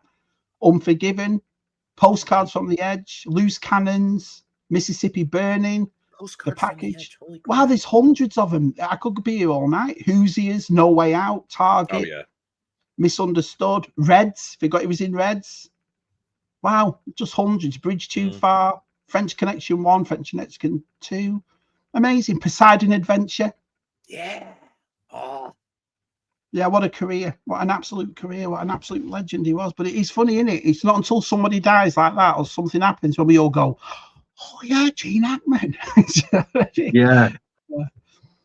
I was surprised about Hackman's role in A Bridge Too Far. I had to double check. There you go. Hackman's really good in Bonnie and Clyde. Yeah. Runaway Jury. Yeah. Kieran says, although Hackman appears in Superman 2, it was footage he filmed for Donna, who was making Superman 2 back to back before he was fired. Right. He didn't make Superman 2 first because it was going to take most of the budget. So it's a bit like how Lord of the Rings did. They stuck to making them both. Yeah. That's why when you watch Superman, people forget that Zod and all that were in the very beginning of Superman. Do you know what I mean? Not even the second one. Like, when it came to the second one, you remember, oh, yeah, them lot from the start. Yeah, I agree. So what actually happened there? Because you're a big Superman fan. Why was he fired, Richard Donner? What happened? I can't remember. I just don't think. I can't remember. I think the budget went over, or something or other went over. I know they replaced him by the other Richard, didn't they? But and when you see the two different cuts, it's vastly obvious which one's Richard Donner's. The other guy just went all like, you know what the scenes, Mark, when all the telephone boxes are falling all over each other and all these little silly gags and stuff. Yeah. None of that was Richard Donner. And so years back, we used to just keep getting that version. A bit like the Snyderverse until people started to say, well, Richard Donner's version. Yeah. So they made a cut of it, didn't they? And but I could not tell you why he left it, why he do you know, Pete? Didn't do it. No, I have no idea. No, and now that I know that, I think I'd forgotten that he got replaced. But, talking about Superman, I watched the first half of that Christopher Reeve. I had to turn it off, man. It's too sad. It's just too, the way it's done as well is beautifully done. It's done really nicely. Did you watch it, Simon? That new Superman? I can't bring myself to watch it. I can't. It's like in my I saw that trailer and I was like in bits off that trailer and I thought, I can't watch this. I love Christopher Reeve. When my wife sat there and she's got tears in her eyes, I think you seem to forget it's not just pop culture guys like us that look at Reeve as Superman. Everybody loved Reeves as Superman, didn't they? Sure. Everybody, whether you're into pop culture or not. Do you know what I mean? Like my wife, for example, dead sad that what happened to Christopher Reeve and so forth. And I think we forget about that because I've said this before when it comes to toys and movies and comics, whatever. We live in our own bubble, if you will. You know, we're sharing it with people. Do you know what I mean? That love the same thing as you do, but. Yeah, it was sad in a way. But anyway, before we get to our room tours, there's just one more thing I want to talk to you about. Now, I need to talk to you about this because I don't know what this is about. I saw it today in our private chat, and then that's it. So if anybody in the chat knows or anybody here knows what's going on, what's this about? So it says Mattel wins back lucrative rights to make DC-themed action figures and other toys. What's going on, Ty? All I know is that McFarlane's license was due at the end of this year. 2025, the license is up for McFarlane. So that is all I know. I don't know whether McFarlane are taking on Marvel. I don't know whether McFarlane will renew this deal. All I know is being a massive collector of the multiverse, and I've been buying them from day one. And a lot of people have turned to me and said, oh, what are you going to do with McFarlane? I'm like, I'm not bothered. There are so many fantastic toy companies out there. Jada proved it making the Street Fighter. Mezco proved it. A lot of other companies prove that they are quite capable of handling fantastic figures. Yep. So in a way, and you also know this about me, Shabs. I like it when a line finishes because then I can go, right, what else can I start collecting? What can I look into now? So if they just said that's it, there's no more McFarlane multiverse. Like you, Mark, I'd probably spend a bit of time going back, getting a few that I missed, picking a few up that were cheap and stuff. But again, I'd be looking forward to who was taking them on next. So it's not like it's an heartbreaker for me. Do you know what I mean? It's like, ooh, what's coming? Yeah. Well, it's funny because you would have assumed that it'd be Black Series that had done this. I would never assume that McFarlane would give up I don't know when Mattel's won it, and so Mattel's got the license to make him. So McFarlane won't be making them anymore. But of all the 6-inch figures in our range, if you will, the last thing I would, because we've never brought this up, if McFarlane stopped doing DC, none of us have we, Pete? No. Just seemed a foregone conclusion that it would just in perpetuity. But I like you said, I think it'd be very interesting to see what they bring Somebody to the else party. does, yeah. Again, Pete, Mark's saying to me, Point, these have Wilson. gone to Mattel. But I said, I'm sure about an hour ago, look how Mattel are banging it out of the park with these Masters of the Universe Yeah. figures. Good point. That's a fantastic line that people absolutely adore. You do the same sort of line with DC. I'm all for Yeah. that. Do you know what I mean? No Bonkers. doubt Now, about it. this is where we've had this conversation before. First of all, I'll just acknowledge Moses. I think the new Superman movie coming out might be a license price. That's a good point. That's a very good point, because that's what happened with Marvel and Star Wars, wasn't it? The licenses shot up once, Sure. you know. So Yeah. that is a good. I Yeah, never 'cause it thought was- about that. That is a good That point. was crippling, or is crippling Hasbro. But Well, I you've just suppose made with this new movie Yeah. as well, Mark's going to come under your new Batman, your new Superman, your new Wonder Woman, your new everything, your new Justice League, your Green Lantern show's coming. Maybe it's time for a big shake-up and get a company that's for the next 20 years is going to make all these, things for the...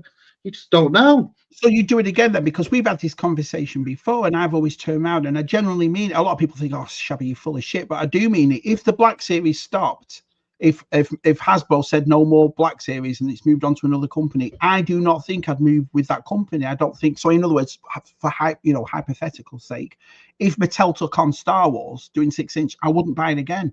I think I'd need to stop. What I would do is I'd fill in the gaps of the Black Series I'm missing. But you've just said now, if Mattel make it and Mattel do really well, you'd start buying them, even though you have all those DC forever, of course I would. And I don't Right. believe you when you say Collector's that. gonna collect. I believe you, Mark, when you see, because say, like I said, all right, then say like it's all had a big juggle round, and this time round McFarlane have got Star Wars, and they've give you a Return of the Jedi Luke, full of accessories, things with it, everything to do, $22.99. And his You face are actually going looks to go, like Mark Hamill. oh my God, 7-inch figures. Wow. I just, for that, Mark, for that statement, I'd say just wait to see what we get first. Do you know what I mean? Because you just don't know. It might be something I might look at these Mattel figures and go, they are awful. Because we do it now. There's some companies that take figures on that we just think, oh no. Look how the G.I. Joe Super 7 is. Some of them sell really well. Some of them G.I. Joe lot don't even look at. So it's it all depends, Mark, who's taking it on, who's going to take it on. What do they look like? What do you get with him? What's your price point? I think for me as well, it's like Black Series. If you look around me, Black Series is the only thing I don't open. I keep them all in boxes because I've got that many of them. It's just hard to open up and put somewhere else. And we're not talking 3/4 inch, so they take up a lot of shelf life, if you will. I did the Batman 66 in Multiverse. I put a couple of them, and obviously the He-Man, which is right behind me there, takes up all that and all that. So I was just thinking, if they stopped it again, would I really want to start 6-inch again into another, especially Star Wars? Because if I'm picking up Multiverse, I'd probably buy a couple of Mattel ones for DC, because I don't really buy Multiverse. And what I'll do, Simon and Scuba, you've probably done it yourself, lads. You'll only buy certain ones that you like. It's not Black Series. I have to have them all. You know what I mean? Even if it's ones, like I said, I'm slating the Acolyte for 6 months. I'm buying the figure, but they are cheaper. But what I'm saying is, it's a line that I admire and a line that I'd like. And I suppose I've been collecting this since 2013, and just to start all over again, because another license has got it. It wouldn't be all over again, no. They'd be totally different. It wouldn't be all over again. And also, you got to remember, to completely stop buying Black Series means you've left a massive void there open. Yeah.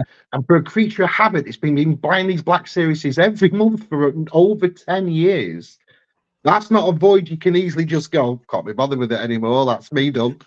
You'll see one Luke Skywalker, your head will blow off, and you'll be straight back on the track again like the rest of us. McFarlane labels him number 00. Be like, oh, we're back. That's what it is. He likes to think that, doesn't he? He likes to think he wouldn't. He would, just as much as the rest.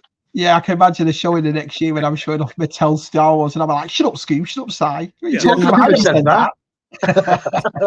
What are you talking about? What about you, Scoobs? Right, for you, Joe's, right? Because did you get back into that classified as soon as it came out? I did the first couple waves, and I was like, like I took my Duke, wave 1 Duke, and made him into more the OG that we all knew from the Real American Hero cartoons and the figures. So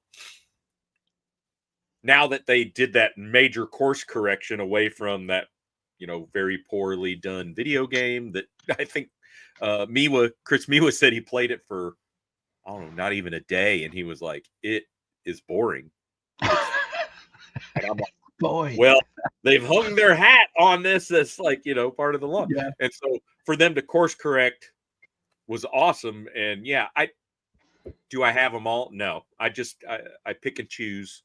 I think the last ones I bought were the Cobra Eels, the divers, of course. Right. 2 of them. So but what you're saying is you don't have to complete this. You just pick and choose the ones. No, I'm not a completist when it comes to modern stuff. I just kind of go, No. All right, I'll that's have that. cool. I'll have that. I'll have that. Yeah. Whereas like OG Kenner Star Wars, I want it all. Oh, yeah, it's funny, isn't it? It's funny that the way we do that, it really is. Left Coast says, I think Hasbro will keep Star Wars. McFarlane will make Marvel figures and Star Wars statues. McFarlane and Spin Master are making Superman movies through 2005. There must be something. McFarlane must have something under their act to let the DC license go, if you will. Do you know what I mean? So yeah, sure. You don't know all the backdoor dealings and the devil in the details. I love Diamond Select figures. See, there's another great company, Diamond Select. They're never spoken about like the big boys or anything like that. But I'll tell you, the few Diamond Select figures I've got, I love every one of them. They're all great figures, from Tron to bloody. I go with Tron. Those Tron figures. And I just picked up that Rocketeer, and he's Diamond Select, and it was a pretty good figure. He's a few years old, bless him, but I thought that's not bad at all. So you're all right. A lot of people don't talk. Hey, Shabs, maybe we should buy Diamond Select and make Star Wars figures. I'll tell you what. We will buy it. Yes. And I'll owe you the money. Okay. Right, we'll buy it. You owe me the money. And Pete can be in charge of all G.I. Joe and Star Wars that we'll buy from Hasbro as well. I'm just texting Mrs. Scuba Pete. Deal with it. $100,000. He's for a good cause. I'll sign him onto a winner. He's on a winner. Right. If I could have that by noon tomorrow, that would be great. With Si's magic prowess, now he could wave his magic wand and he'd have his home just like that. They are, Si. There you are. Like Bewitched. Multiple companies can share licenses. Yeah, that is true. I remember a couple of years back, Left Coast, Diamond Select were making the Star Wars figures. They did a Boba Fett, do you remember? And was it a Darth Maul they did? They only did a couple of them. And we were all like, this is weird, because obviously Black Series they were just a little bit bigger than Black Series. I think they were 7-inch. Yeah, they were like 7.5. Yeah, do you remember him, Pete? There was only a couple of them. I don't think it took off, but we were all like, what's this? How come somebody else is doing it? The one comment, it's not a euphemism. Yeah, it is. I'm not so sure, Pete. You're talking about masturbations in the universe before now, waving your wand about. Yeah, waving your wand. Listen, don't get your wand stuck in the drain. It's a late night show for us. If you want to talk about size wand, PGM, you are more than welcome. It's not a problem. Crack on, Pete. I've thoroughly enjoyed this tonight. It's been brilliant. But before we go, I'm nosy, and I know Scuba's been doing some work in his room and everything else. So we're just going to have a quick look and see what Scuba's got. We only need a few hundred of us in the community to say, "Our Muzz inside." Right, don't say that. Don't say that. Chief relations, Muzz. He's got a job. Oh, Muzz is well in. So let's have a look at Scuba's right here. So we'll start off with this. Wow. Yeah. So I took all my my cardboard, more fragile Star Wars sets, and I've got them all in one cabinet now. And yeah, so there's a little Hoth action. What's this here? Is this like the it's the survival pack. I just don't. It's not in a baggie, so I put it in a figure case to keep all the little oxygen masks and everything together. I love the way you've done that. Yeah, the Empire annual at the side and stuff. Nice. Novel there. That's cool. Yeah, that looks really white as well. That looks awesome. George. I think it was George Aiken. If he's still up, I believe that George sent me that one. Good old George. Oh, Atat. And since so this Hoth display was out in the other room, but since we're like redoing the whole island bar into a mega tiki bar, I brought it mega tiki bar. Brought it into here. So yeah. So that's I think I may add to that. I don't know. We'll see. I just love the way it's not a bar side, it's a mega tiki bar. Oh, it's gonna be nuts. It's a construction zone out there. What's this in this frame here? This GI Joe thing. Okay, here, so that is one of the famed GI Joe gliders from back in the day that they made out of just paper thin, almost like remember foam egg crates? Like a polystyrene, isn't it? Yeah, like the egg, yeah. Like you blow on it and it'll break a wing. Yeah. And look up here, bit of British up here, Scoops right there. Yes, a little Palatoy Death Star action there. Min, do you not get nervous about putting your things up in wires above your head in case they're going to fall off or anything? Or do you like? No, they are very securely screwed in and tested and. Yeah. Look at that. Well, you've done a great. Now you told me about this here. Yeah, tell me what this is. So that is a like Roman aquarium decor. You know, it's meant to go in a fish tank. Right. Yeah. And I think there's. Do you have a close-up picture of it? I could get one. Yeah, you can kind of. Yeah, so I wanted it to be more underwater, and so I've got like Cobra eels in there, and then I've got Action Force Q-Force diver going in there. There's some Black Major because he did a lot of Cobra eel-esque figures back in I think it was like 2019 that he did a mess. So I of course went hog wild buying all those. But so like the middle of that's still a work in progress. I haven't figured out. It's my like when I don't know what to do with it, I'm putting it in that little slice of real estate. Like I'll figure out where you go later. I just love the way you've made it look though. It's like it's funny because you can everywhere your eyes look, Si, you see something like straight away. I've just noticed there's an Imperial shuttle stud right there. Yeah, do you know what I mean? Yeah, right next to it. It quickly transitions. And the way you've got your Action Force gelled in with GI Joe like that, that looks superb. And then really does. Our daughter, Haley, she painted that GI Joe that artwork. One. Yep. And then the comic is that slab comic is Jeff Barker and he helped me purchase that at Joe Fest because I was like, I want to buy a comic with you as a memory, you know, of Joe Fest. And we were looking through slab comics the very first time we met up. Man. Oh, Star Wars goodness. Star Wars goodness. Look at that. So I ended up using a pop-up book underneath the Land of the Jawa. Right there, yeah. That is super. So just try to get creative, and then I've got like the yak face that I picked up at the Totten Toy Fair last Easter. You know, he's in there. VTR Dave and I got that. But it's funny because it's like I say, it's not just one thing. You look down there, there's Superman. There's layers. I mean? It's just, I love the way you've done it. And I think it looks without trying to sound disrespectful, and I'm not, I mean this as an utter compliment. It looks like a kid's room. That's why I love it so much. You know what I mean? It's all sort of like what kids would do. That's what Leslie's like. When you're monkeying with that, you know, the look on your face, you look like you're 10 years old. That's what I mean. It just looks so cool. This is awesome as well. So this is your modern stuff then, basically, on the wall here. Yeah, you know, of course, had to go a little Empire Strikes Back Black Series on card. I just love that card art. And then vintage blasters. So you've got,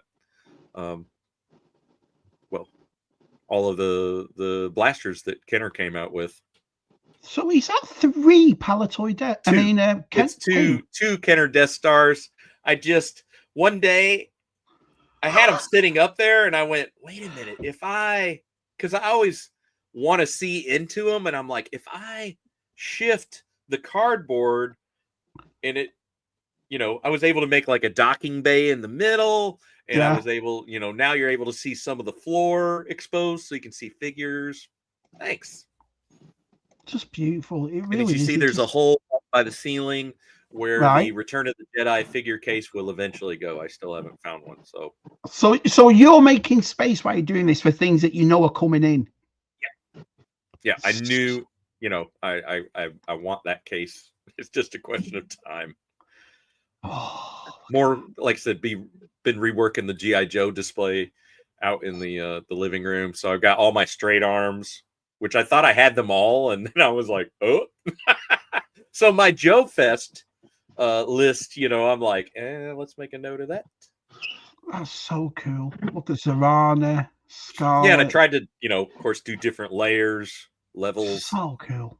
I love the background as well. Look, Action Forces there, Joe. Yeah, so Carol, Dragon Reborn, he sent me that Action Force Awestriker from Ireland, which was made in Ireland. Like it's on the packaging, which is so awesome. Cool. Yep. This is cool. Sandcrawler right there. What's this? What's this here? This I know it's the last Homestead, but what is it? It was what was that? Early 2000s they came out with that, I think. But I wanted it and I found it on eBay for a good price because the very back of the sand behind the Homestead building, it's got like a little fracture out of it, but you can't see it. So the guy had it priced for cheap on eBay. And is this Stan Solo's right up here? Stan Solo. Yep. Yeah. And then the Sandcrawler, I got that from our Andy Holla Chronicles. I purchased that from him. It does not have the controller. Oh my god! Yeah. So there's been a little. So good. There it is. Look at that. Yeah, you can kind of see in a little better to the inside of it. Amazing. Look got at some that. Stan Solo droids in there with the. Joe, it's funny. I opened that tub up and I had loads of Kenner Death Star. I think I gave them to you, Pete, didn't I? Yeah, you gave me a mess of parts. But I've never ever owned a Kenner Death Star. Never. I've never had one. So I had all them in that tub when me and Si first did the tub thumpers, and I opened it up and I thought, how the fence have I got all these Kenner Death Star pieces? I just gave them to you, Yep, and you helped me complete a Death Star that I took to the NEC last spring to give to a friend there. Oh, awesome. Well, that's good. More brilliant. Joe. Lots of Snow Joe there. So I look at him. Yeah. Put some alpine skis on him. Brilliant. So this is cool. That's cool. There's the Modal Knowns right there. Yep, that's the Kenner version. What's that, Pete? The computer thing? A little Star Wars video game from back in the day. Yeah, it doesn't work. I don't have the power source for it, but I picked up the console itself just for super cheap. Do you remember that annual, Simon? Yeah, I still got it. Yeah, you have, I suppose. VTR Dave bought me that when I still got mine with Adam. Simon, did we ever have a white TIE fighter? Oh, I think we did. Because the blue one that throws me. The one I always go like the blue one. Right. So we must have had the white one. Look at that. Look in the background. I can still remember the first time seeing the white TIE fighter at my friend's house down the street. Like, you have one? Was that the original, the white one? Yeah. The OG. There it is, Pete. So there's a little closer pic. Yeah, so you can see like the Cobra eels in there. Yeah, I like it. Oh, yeah. Pete, I could look at these. I'm so glad you sent these. These are awesome. Awesome. Now we're talking. So that's a whole Bond thing, isn't it? I'm like, why do I have all my Bond stuff like all over the place? It needs to be focused. So, yep. Yeah. They are. So Rob's going to get all the ties. Beautiful. Thanks, Rob. Awesome displays. I think Shabby's Julian. Me and Si are the same way. We're just passionate about stuff like this, and this is why I love doing this sort of stuff. So many of the Corgi diecast size, like, I know where you bought that. Acme Toys. Now, when you went to England, then when you went with with the lads, whatever, were you specifically looking for British stuff, Pete? Sure. Yep. Please, Kevin. 100%. Oh yeah. That was part of why I was saving up, because I'm like, there's things. I think everything you mostly bought was mostly British, wasn't it, Pete? Especially the build up to it, yeah. Yeah. Because the prices are great, they are, from America. To be honest. Yeah. And it's like I'm shoving them in my luggage and shipping them home for free. So yeah, I agree with that. I do. Oh, Scuba, how much would Shabby love Acme Toys? Oh my God, his head would blow off in there. Would it? Yeah, he'd absolutely love it. Now I was with you when you bought that. Yep. Yeah, Joe Fest last year. So what's this? Is that the Japanese one or is it the other one? It's the Shogun Warriors from the 80s. Yeah, Like, they because the did, like, Japanese big- one that were wheels Yeah. underneath its feet. like Ray, yeah. that wheeled, like Raideen and all those guys. That was all part of it. And is this like the G.I. Joe headquarters for Action Force, Scoops? Yeah, that's what Palatoy did with the G.I. Joe headquarters and made it for Z-Force. So how badass is that? Who's that? I know who that is. Is it Rowdy Roddy Piper? No, it's Jack It's Burton. Jack Burton. And Mr. Burton. Yeah, that's brilliant. Jack Burton. Is that LaCroix Toys? Yeah. Mr. Burton. not the girl with the green eyes. The girl with the green eyes. That's Marauders version of it. But funny you should say is that LaCroix Toys, because I just put an order in for Matt's Jack Burton, Laura Croft, Tomb Raider, Magnum PI, and I'm trying to think what the. I saw his Roger Moore, his Bond one. I saw his Roger Moore one doing. He's killing it, doing some cool stuff. So yeah, I like it. Jack Burton and Godzilla. What a team up! Yeah, just brilliant. This is why I love the helicopter landing plate is up on the wall because that's signed by Mr. Bob Breakin. There it is, right there, signed. Yeah. Yep. Yeah, what a great piece to get signed as well. Right. Yeah, he was a lovely bloke inside. Did you ever meet him, Si? Did you ever meet him? I've met him a few times, Bob Breakin. It's APD that I was meeting with. I've met him at a couple of Echoes, and I think he was at the Toy Fair as well. I remember one time, it might have just been Echo, but he's a nice man, really nice man. Look at that. That is awesome. Yeah, so I was really trying to get more figures displayed better. I just think it looks cool, man. I think it looks really good. Postman Pat, Wallace and Gromit. That's my Si gave me and Claire gave me or gave us, Leslie and I. Oh yeah, Gromit's Wallace's house rather. Matchbox double decker out there. Yeah, I got that at the NEC. UFO lunchbox, Pete. Yep, with thermos. No way. And is that Mexico 86 there? Yep, I got that from Gary Atkinson. What the France? Look at that. Yep. So it's Playmobil-esque. Daleks. But, DTM. I'm the only Doctor Who I've got is DTM gave me a Tom Baker. I've got a Tom Baker one. There's the Lego. Lego Underwater City, and I'm working on the trench in there when I get time. So that table that it's on, you can kind of see wood right on the right side, which is more less completed.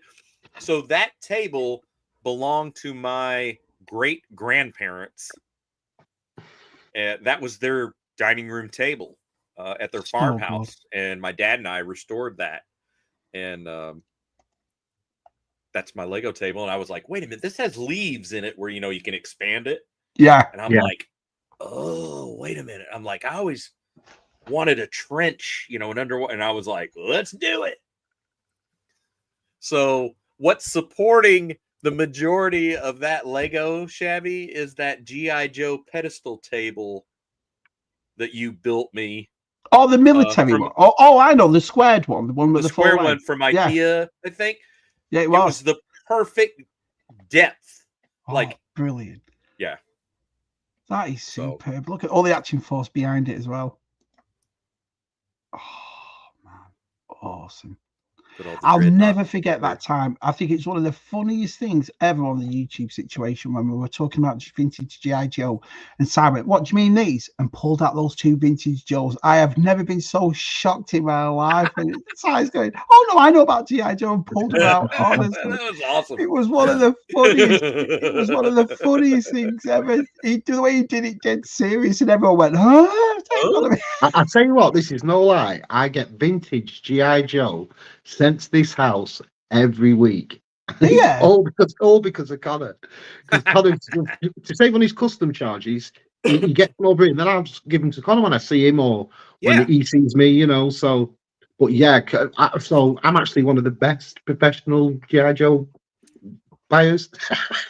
Hey, Now it that- takes a village, you know. That's the way ETR helps Eternia me should out. look, in it. Look at that. I don't want to talk about that ship up there. I'm still sore about that, to be perfectly honest.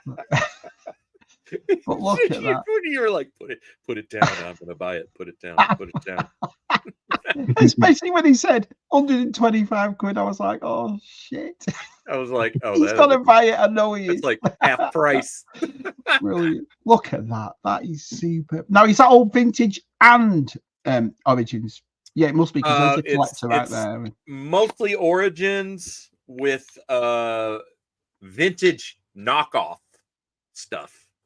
So I don't think there's any vintage Motu over there, other than the Eternia itself is the vintage Eternia. The track, as you know, is from the Origins, and it fit perfect. Look at that. Perfect. Yeah, that is awesome. That's my favorite picture so far. That's just ridiculously good. But I do have like vintage Spydor and vintage Monstroids, you know, in there as vehicles. Oh yeah, that's the Lego underwater trench. That's the problem with all your photos, though, Pete. You could spend an hour on each picture, on each picking one of things out. Yeah, in it, can't you? Like when we're looking, I feel like Shabby with that. His glasses looking at these pictures. Look at that, Joe's. Oh, now this. Look at this. Yeah, so where like do we that, start, Si? Where do you start? That wall has changed a lot. So, oh my god, it's pretty packed. That's an original Point Dread right there. Yep. And then the red and the more elusive yellow Motu case. You know, that's that vinyl cardboard collector case from back in the day. What's this helmet here? That is a knockoff, you know, Star Wars-esque Darth Vader hat. Oh, balloons. Happy birthday, Pete. No, it's for Phil. It's for Phil. But yeah, that's a knockoff, you know. Look at Mork's out there with what is it?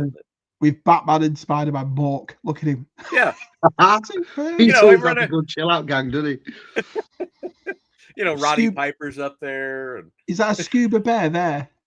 Yeah, that's Scuba that Claire made for me. Claire. We've all got Claire's bears, haven't we? I've got Claire Corner in mind. I'm glad he's in that picture, because I told her I found a much better, more prominent spot for him. So that's just ridiculous. Look at that B-wing fighter. Just a B-wing box right there. Then you got the Motu vintage dinosaurs, and if you move up, like that's the Jungle Gym. That's the thing I'm looking for this year, either at Joe Fest or I'm gonna decide to get me side. This is the big gym side. Jungle Gym. Yeah, big gym. It's what is it, Simon? It's Now, do you know what? I know what you mean. It's Battle Cat, but I was watching a video today of Sandown, and this guy's come across this table and Master of the Universe one, and there was a yellow one. It was yellow. You watched Toy Overdose. I've never.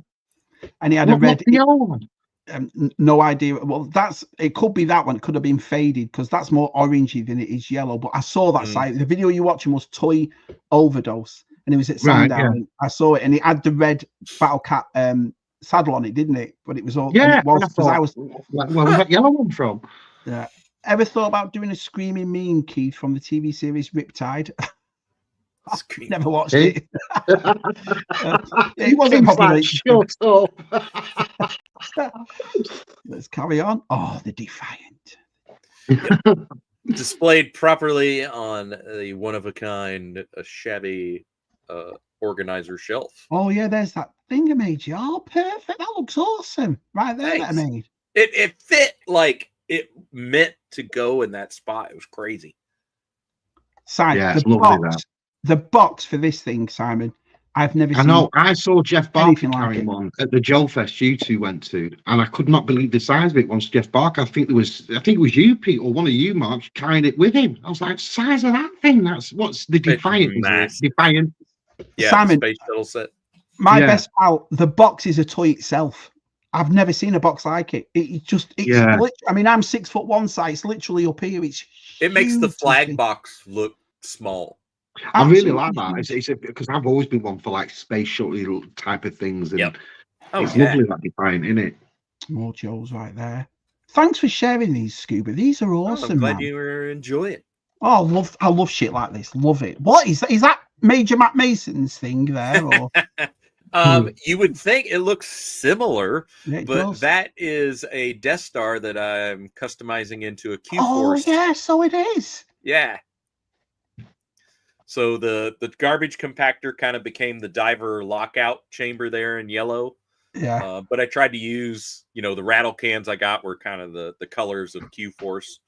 And then I've got some sticker sets and whatnot that I'm gonna. There's a grey skull That's a over work there, in I see. progress. Grey skull. I see Yeah, the so hammer on the floor. those shelves. This is like all my vintage Motu Look at that. packed in there, and I have a light kits to install in there, so it'll look like the rest of the room. I just, I don't know, need a couple. He-Man mask. What is that thing? Hmm? He-Man bank. Oh yeah, yep. It's a He-Man bank. Bank of Eternia. Yep. Bank of Eternia. And it's still in its packaging. I found that in middle of Indiana. Look at that sword, skeletal sword. And right that's there. like old new store stock from South America. Mask. And I used that Rockwork, that's Comanche Pass playset from Marks from back in the day, so in the 70s, and that would have come with like plastic Indians to have your little playset with all your figures. But I remember them. They had the platform on them, didn't they? Like the Army Men did. Yeah. Yeah, it looks like a Phantom Menace playset, doesn't it? You play with the pod race and stuff, yeah, that sort of thing. I saw it and I bought it for $20, and I was bargain! Like, I'm having that, and I was like, I know exactly what I'm going to do. I'm going to mask it. What is that? So that's not the Defiant. That's the version 2 that they came out with of just the shuttle. But you'll notice it's got different colors. So they used black plastic for the doors and the front canopy, and it came with that little white shuttle that's kind of shooting out of it. That was originally on the Night Raven as the shuttle that lifts off the aircraft, but they ended up putting it with this. Superb. But again, it's Space Shuttle, right? So I'm like, I missed out big time on the show as a kid. I really did. Oh, Action Force. Action Force. So you're doing well on your Action Force, Scoops. Oh, I have a ton thanks to George Aiken and Gary Atkinson and VTR and Stu and fucking Dragon Reborn, Carol. Like, they've all helped feed the sickness. Right, yeah. Well, my indie collection's growing. I just love this sort of thing where you put books and boxes and everything. Yeah, you'll see in the back. Those are the packs are from Japan, because in Japan going to the movies is a big deal. So you got your show book, and it was a big night out. Superb. And then you got Indiana Jones comics. What is that? So I realized all my little kind of mini G.I. Joe playsets were scattered about. So I tried to go more of a museum display and get them all together. But again, try to add different heights with risers. And these lights work perfect, don't they, Pete? I mean, I've got more behind me now. They just look absolutely perfect. They work great. Just a switch and it's easy. Oh, what the front side. Space Station. That space station is not Action Force. That is not Action Force. But it plays well to it. I just, again, I got it for like $15, and I'm like, I know exactly where that's going, because it's got a little crater plate with it, and it had the blue, and I'm like, hell yeah. That's the Babe Station of Space Stations. I like it. The Babe Station of Space Station. Oh, Look at that hat. Look at that. How did Oh, you it's such sell a that to derpy kids? hat, but I got it for a great price. That's one of those things like in the back of my mind when somebody's like, "Well, what are you looking for this time?" And I'm like, "I don't know." It's whenever I see it and I go, "Ooh." So what do I see? I see a complete 12-inch Kenner Indiana Jones in great shape, and I'm like, I'm having that. Is that Boss Hogg from the Dukes of Hazzard? Yes, it is. Ron Viscotes, he sent me that. So for right now, Boss Hogg's just hanging there because I don't have any other Dukes. I don't have any other Duke boys to go with him. Mail away Belloc right there. Yep, and the box for it. I found that Yeah. in Cincinnati. God, and then you've got the Desert Convoy truck, which is not complete. It needs doors. They don't have doors for it. Well, you got TJC on the top fixing it for him. Look at that. Right? Yeah.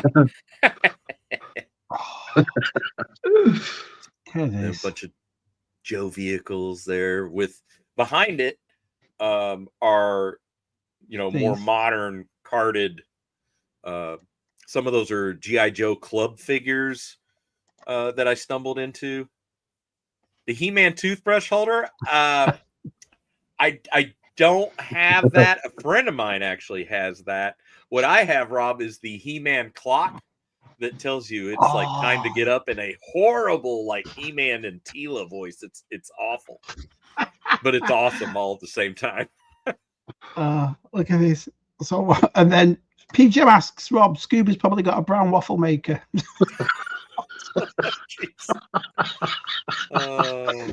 Why bring that up again? Why? Look at that. Look at that. Salah right there.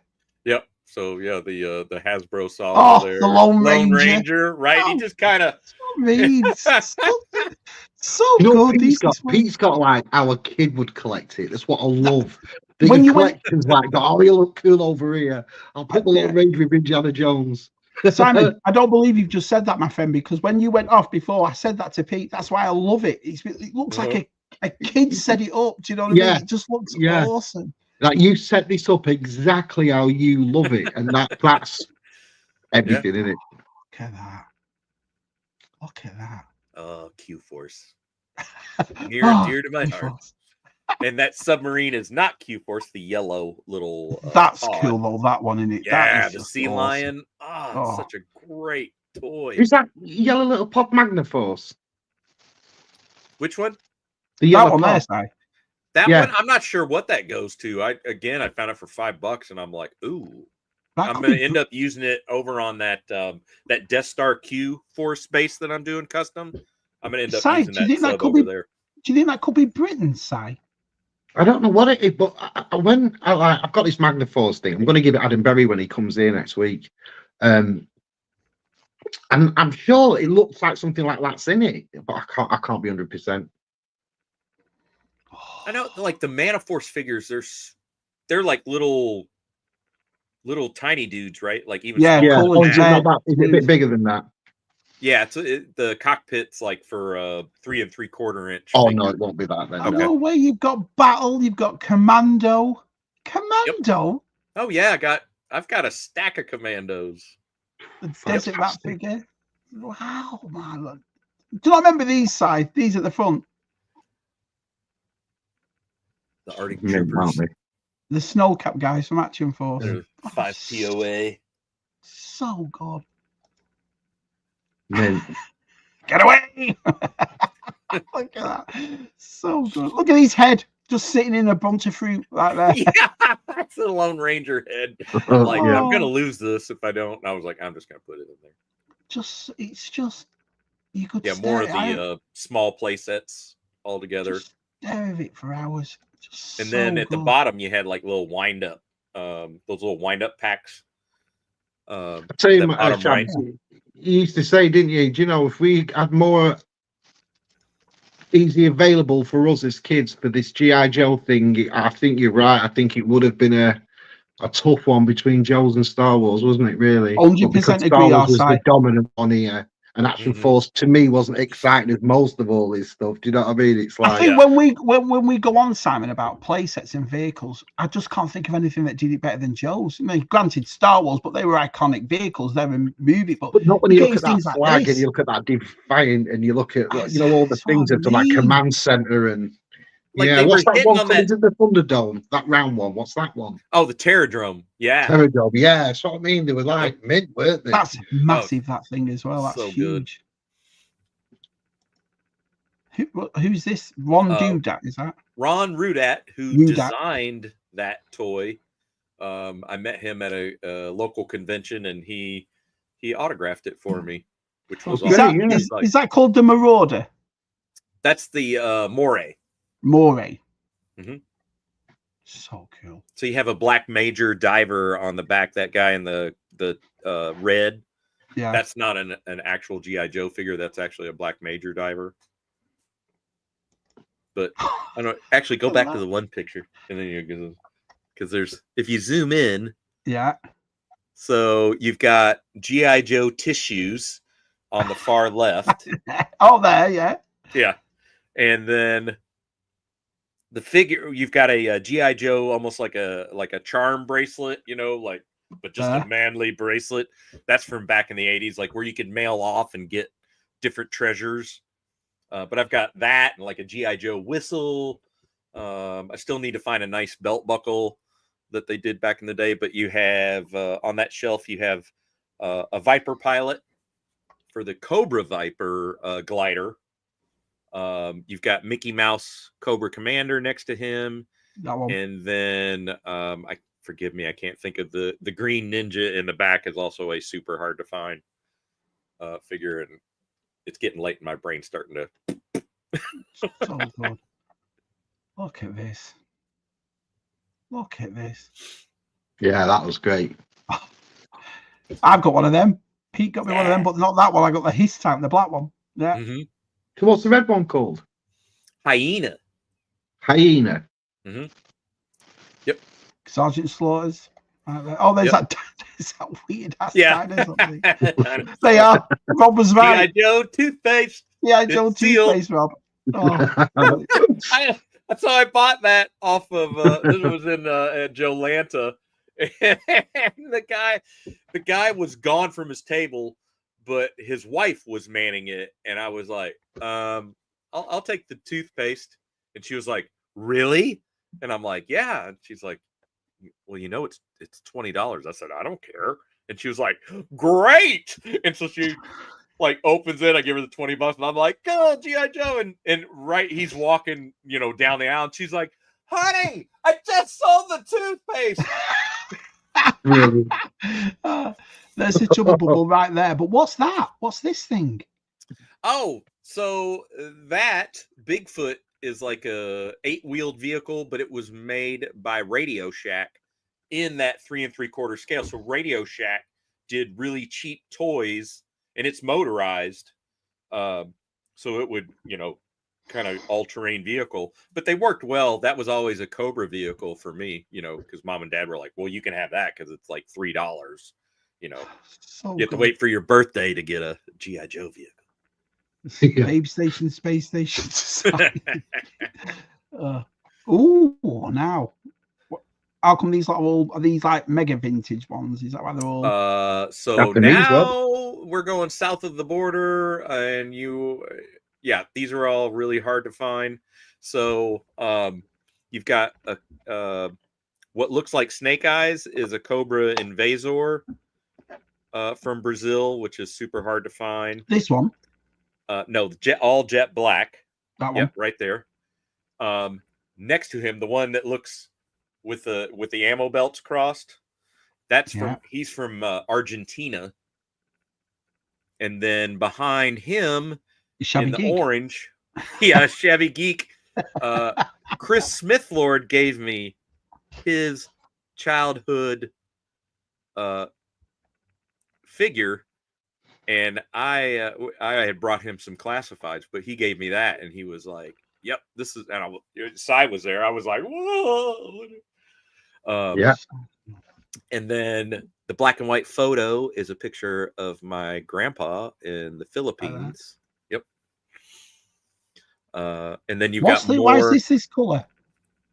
That was like a G.I. Joe club exclusive, but done in the Argentinian style. It's not vintage, but it is a club vehicle, so it's a little harder to find. And then you've got the Cobra Deaco, which is, I don't know if you can zoom in anymore. It's just yellow with the silver head. Yep. Oh. Yeah. That's Wow. a very rare, hard to find figure. And then you have what they did in Brazil for Scarlet, which she's all white. Yeah, I've just noticed that. Yep. And next to her is also a Brazilian Destro. And how do you know he looks just like the regular Destro, but on the back you see where it's imprinted Australia that made it, wow. And that's an Australia Brazilian Cobra bat up front. And then that is Tigor in the red. And again, that was Brazil, and they did it with cool little different animals. We had a few figures here in the States that came with animals in the Joe line, but down there they did like some cool stuff. There's a fellow Orso. He has a bear as his like sidekick. It's pretty neat. It's brilliant. Absolutely brilliant. And then you've got different carded. You've got Takara, China, Major Blood. That's a Storm Shadow party favor from Brazil.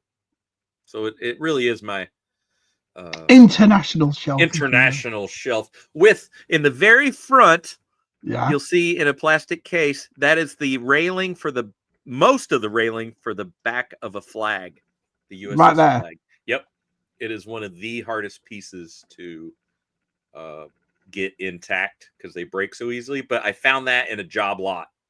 I'm like, even Leslie knew what that was. She goes, "Are you kidding me?" Like she was just as excited as I was, and we were like squealing together. What is that? That is the BBC Castle that Stu gifted me 2 years ago. Our very first trip over. Si remembers when we were Easter Sunday in London touring about. And he gifted me that BBC Castle set. So I've made it kind of like Cobra Castle Destro esque. Look at Jason. Stop showing these photos, Shab. Stop doing it. You're going mental. I'm just waiting for Pete to show us his kitchen sink. He's got every toy he has. I just love it. Let me ask you, Pete. It must be hard for you to have a grail piece really for this, because it seems like all the big ones are here. It seems like all the main vehicles are here. So what do you actually look for now with G.I. Joes and Action Force? Is it just rarities, bootlegs, things like that, and just... Yeah, it's definitely like with G.I. Joe, it's definitely the stuff that was done in Central South America. There's a ton of Argentinian figures that are even more expensive than the Brazilian figures that I would like to start collecting. With Action Force, that's more like I do have some German carded Action Force. It's that kind of stuff, that oddball stuff. But all the big stuff. What is that? That is this is so cool. Shark? I love it all. I want to say it's a shark. It's a Cobra vehicle. Is that like 90s with all the green on it and stuff like that, Pete? Yeah, I think you're like 89, 90. But it goes well with the Cobra bug. Every time I see this Joseph, there's always something I haven't seen. Like, what the France is that? That's what I mean. Every time. That's what I'm just saying then, because it must be a point where it's like, obviously all the Grail pieces must be picked up in this collection. Yeah. So when it's just filling it up, isn't it? Yeah. Yeah. Mint, Pete. Mint. Oh, I've got that figure. VTR sent it to me. Yeah. Yeah. I got it at Acme. Oh, that blew me away. Action Man. It's like Si's got a much better memory of Action Man, is he? But it wasn't. I remember the sidecar and back. We had the tank. We had. Tell you what, I've got such a memory now. I can even feel that helmet in my fingers as I'm looking at it. Yeah. I can even feel it. I can even feel it. Loved Action Man as a kid. Loved That's it. so good. And that's definitely an area where, I mean, there's not a ton on that shelf, so there's plenty of room to start adding to the Action Man ranks. Yeah. The Action Force again. Yeah, man. Oh, this is cool because so in the back it's the G.I. Joe capsule. Right there. Yeah, from the what was that, late 60s, early 70s that they did. And they've done it many times since then. But that's one of the originals, and it's got an original spacesuit in there. Is that a Space Ranger right there? Yep. And that used to belong to Action Pop Nick, if I remember the story correctly, from Alan Dawson. So I bought that figure off of Alan. Yeah, Nick knows his Action Man, doesn't he? Nick and Alan. And then actually go back to that picture because I want to point this out. Up top, Paul Knapp, who's a very good friend of ours, he made those. So all those are customs.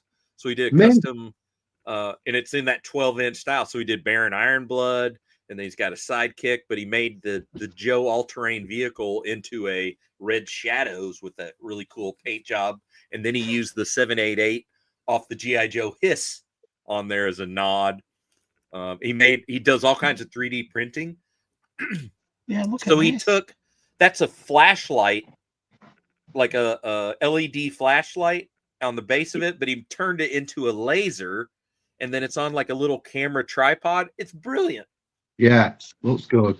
Looks great. Absolutely freaking love it. Yeah.